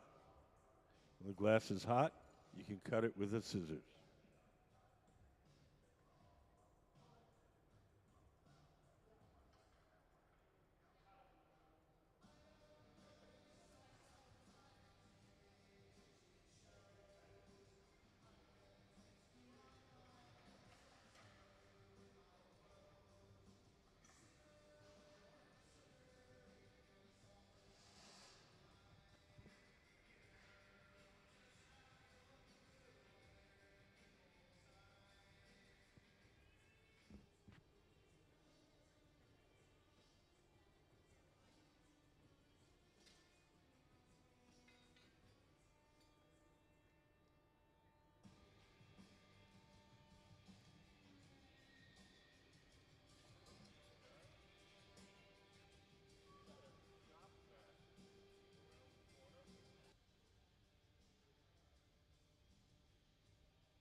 We're going to poke a hole in the side of that bowl.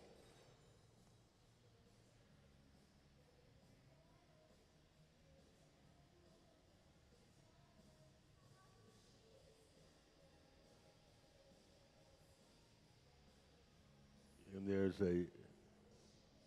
some cast bronze branches that will go through that hole. Can we put up one of the bowl drawings up on the big screen? So if you look at that drawing, you can see there's a hole in the side, and then there's that branch that goes through the hole.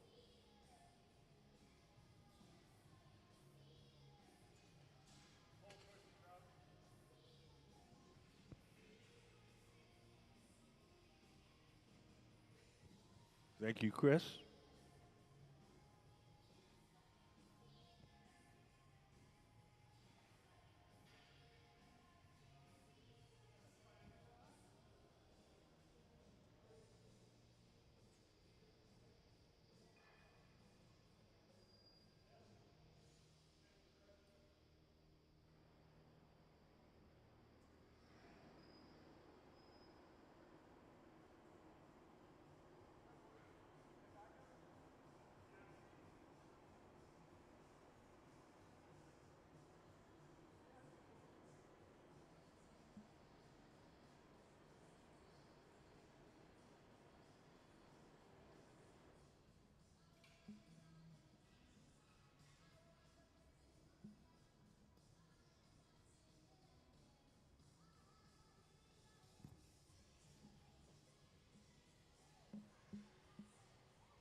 So that concludes our demonstrations, I think.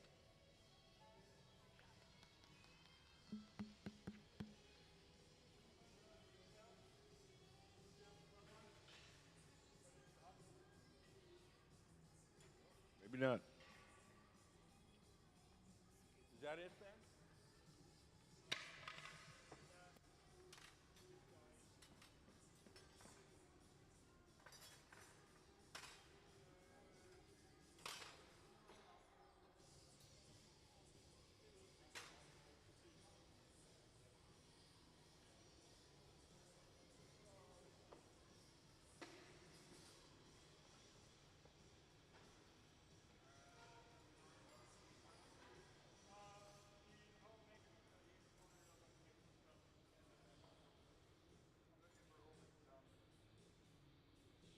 Looks like we're going to make one more thing.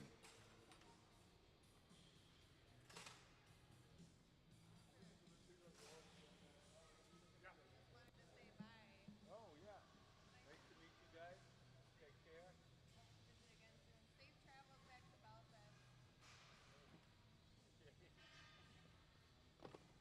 Busy, crazy. But yeah, take care of yourself, guys. See ya.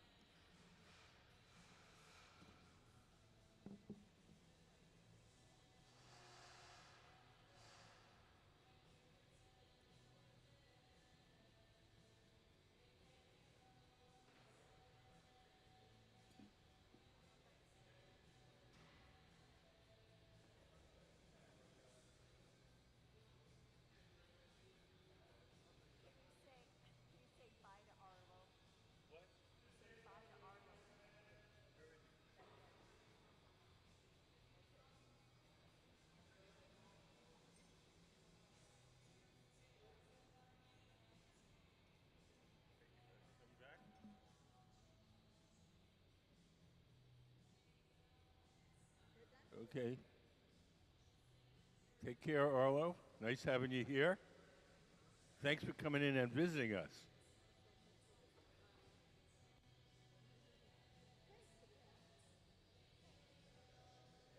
Yeah, take care. Have a nice evening.